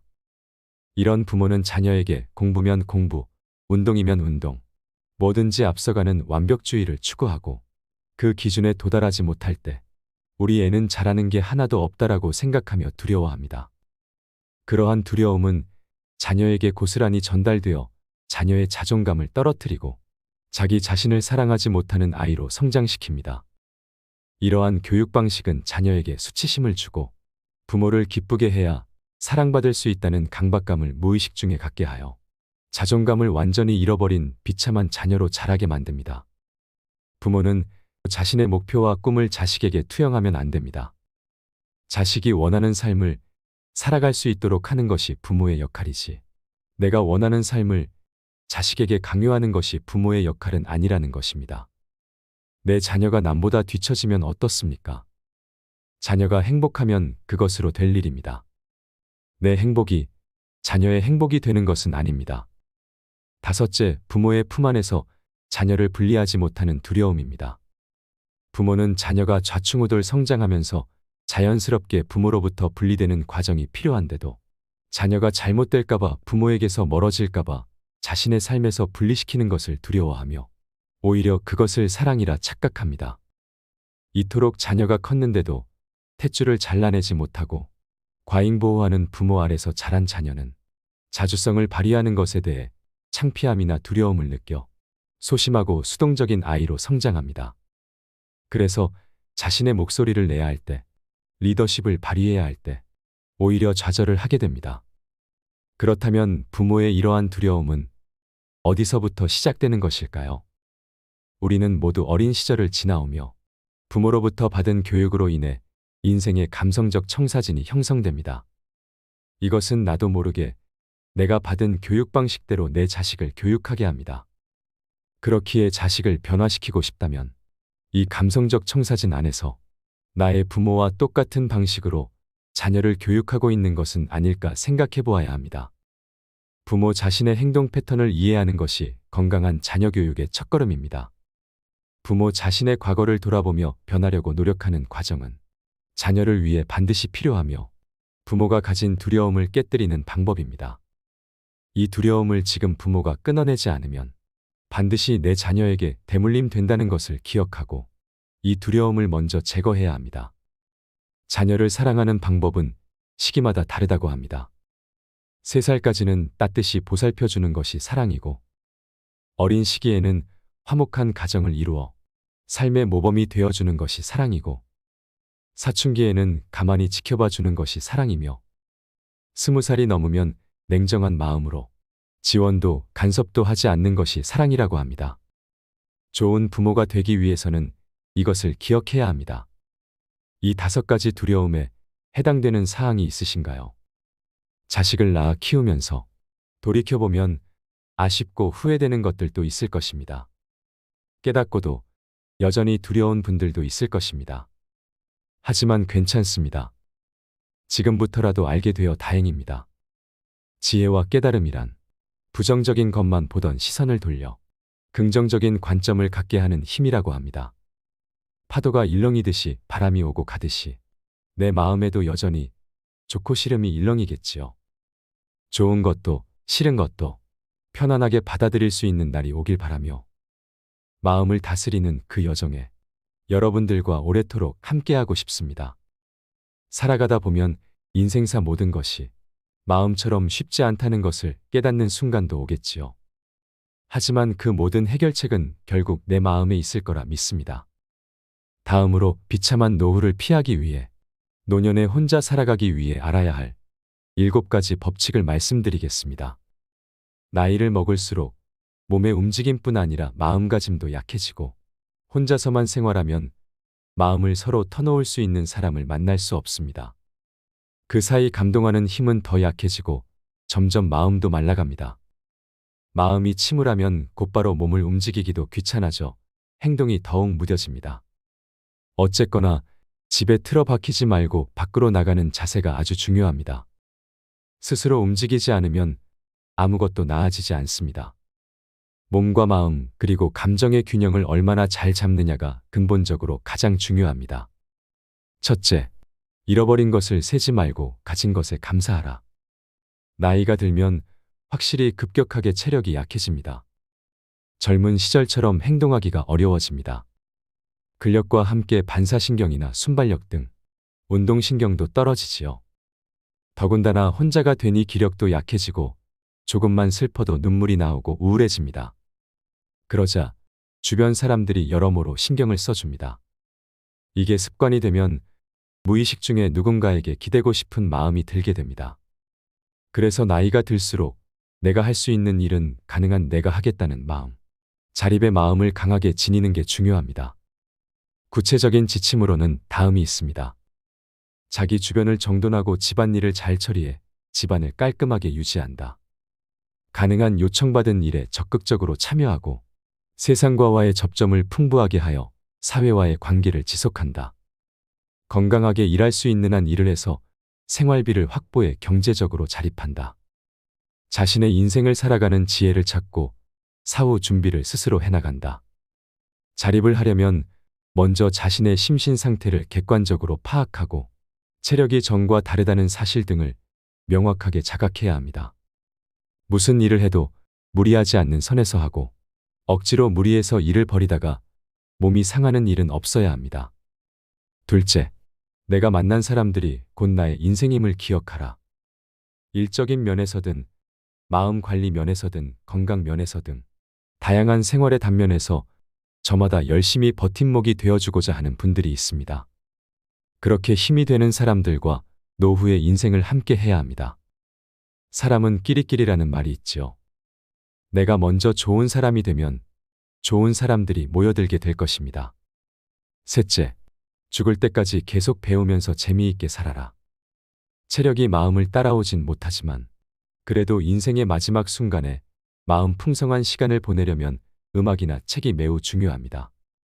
그리고 무엇보다 자기 주변에 분명히 있을 허심탄회하게 마음을 터놓을 수 있는 사람을 찾는 게 중요하다고 생각합니다. 독서는 마음을 풍성하게 할 수 있는 방법입니다.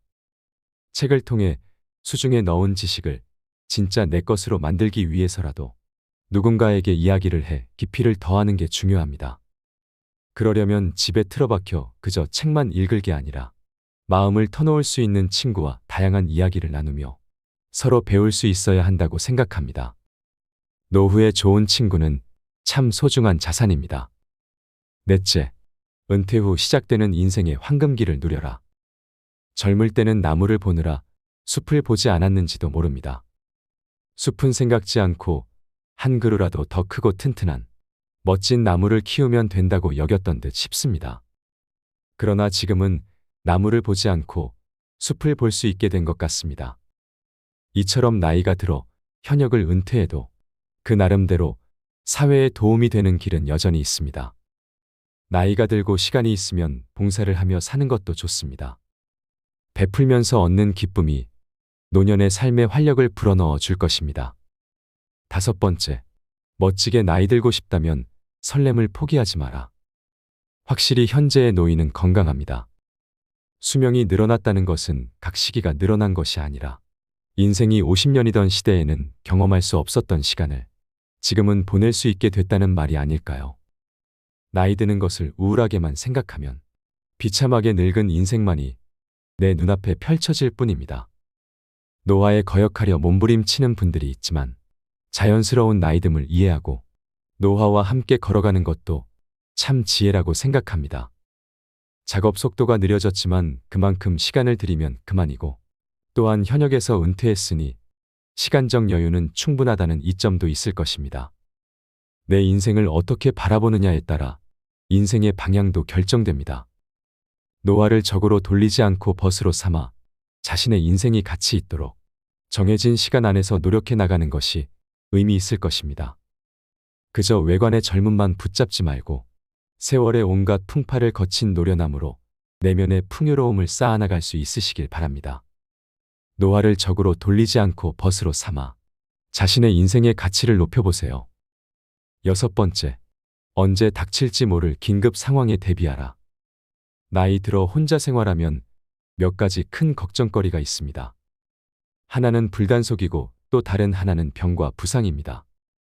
또 내가 외출해 있는 동안에는 집에 아무도 없으니 택배나 서류 등을 받는 것도 의외로 신경이 쓰이게 됩니다. 어떤 의미에서는 다양한 긴급 상황을 예상해서 준비해 두는 자세가 중요합니다. 결국 인생의 마지막까지 아무에게도 신세를 지지 않을 수는 없는 것입니다. 우리 주변에는 내가 죽고 나면 장례를 치러줄 사람이 없는 분들도 계십니다. 도움이 필요하면 혼자 끙끙 앓지 말고 주위에 도움을 요청해 보세요. 분명 해결책이 있을 것입니다. 또한 그런 일이 일어나기를 바라는 건 아니지만 병이나 부상 때문에 긴급 상황이 발생할 가능성을 판단하고 늘 대비해 두는 것도 필요합니다. 언제나 준비를 소홀히 하지 말라는 인생에서 가장 중요한 교훈을 기억하세요. 7번째, 남은 인생은 덤이라 생각하고 마음껏 즐겨라. 확실히 오래 사는 건 좋은 일일지도 모릅니다. 남은 인생은 어떤 의미에서 덤이니 언제 데리러 와도 상관없도록 마음의 준비를 해둬야 한다고 생각합니다. 그저 자연의 흐름에 맡기고 내일 아침 무사히 눈이 떠지면 새로운 하루를 선물 받았다는 생각으로 감사해하며 하루를 보내는 것이 좋을지도 모릅니다. 이제 그만 이승을 떠나볼까, 잘들 있게나. 이런 말을 뱉으며 떠나갈 수 있도록 나에게 맞는 삶의 방식을 찾아보세요.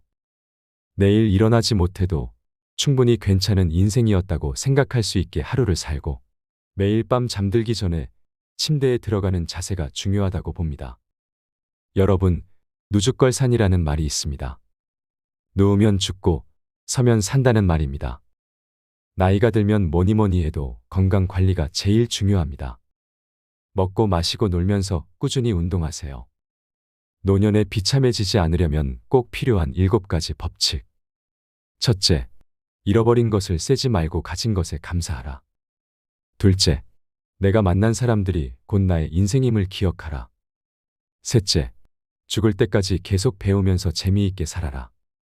넷째, 은퇴 후 시작되는 인생의 황금기를 누려라. 5번째, 멋지게 나이 들고 싶다면 설렘을 포기하지 마라. 6번째, 언제 닥칠지 모를 긴급 상황에 대비하라. 7번째, 남은 인생은 덤이라 생각하고 마음껏 즐겨라. 노후에 혼자가 되어도 잘 살 수 있는 사람이 되세요. 예전에 우연히 TV를 보다가 라디오스타에서 어떤 배우가 시를 읊조렸는데 그 글귀에 감명을 받아 찾아보았던 어머니에 관한 시가 있습니다. 내 뒤통수를 퉁하고 맞는 것 같은 기분이 들기도 하였고 정말 무언가 말로 표현하지 못했던 이야기를 그 짧은 시 안에서 누구나 이해하고 심금을 울리는 글귀로 표현했다는 것에 큰 감명을 받았습니다. 마지막으로 제 마음을 울렸던 어머니에 관한 시를 함께 나누고 싶습니다. 어머니는 그래도 되는 줄 알았습니다. 어머니는 그래도 되는 줄 알았습니다. 하루 종일 밭에서 죽어라 힘들게 일해도 어머니는 그래도 되는 줄 알았습니다. 찬밥 한 덩어리로 대충 부뚜막에 앉아서 점심을 때워도 어머니는 그래도 되는 줄 알았습니다. 한겨울 냇물에서 맨손으로 빨래를 방망이질해도 어머니는 그래도 되는 줄 알았습니다. 배부르다 생각 없다. 식구들을 다 먹이고 어머니는 굶어도 어머니는 그래도 되는 줄 알았습니다. 발뒤꿈치가 다해져 이불이 소리를 내도 어머니는 그래도 되는 줄 알았습니다. 손톱이 깎을 수조차 없이 닳고 문드러져도 어머니는 그래도 되는 줄 알았습니다. 아버지가 화내고 자식들이 속을 썩여도 끄떡없는 어머니는 그래도 되는 줄 알았습니다. 돌아가신 외할머니가 보고 싶으시다고. 외할머니가 너무 보고 싶으시다고. 그것이 그냥 넋두리인 줄만 알았던 나. 한밤중에 자다 깨어 방구석에서 한없이 소리 죽여 울던 어머니를 본 후론 어머니는 그러면 안 되는 것이었습니다. 내 인생의 명작은 어머니입니다. 지금껏 살아오면서 수많은 명작을 읽었지만 어머니가 걸어오신 길과 제게 들려준 이야기만큼 감동적인 명작은 내 인생에 없었습니다. 그 어떤 위대한 교육자나 철학자, 스승도 어머니만큼 훌륭한 교훈을 준 사람은 없었습니다. 내 인생의 어머니는 성자였고 부처였습니다.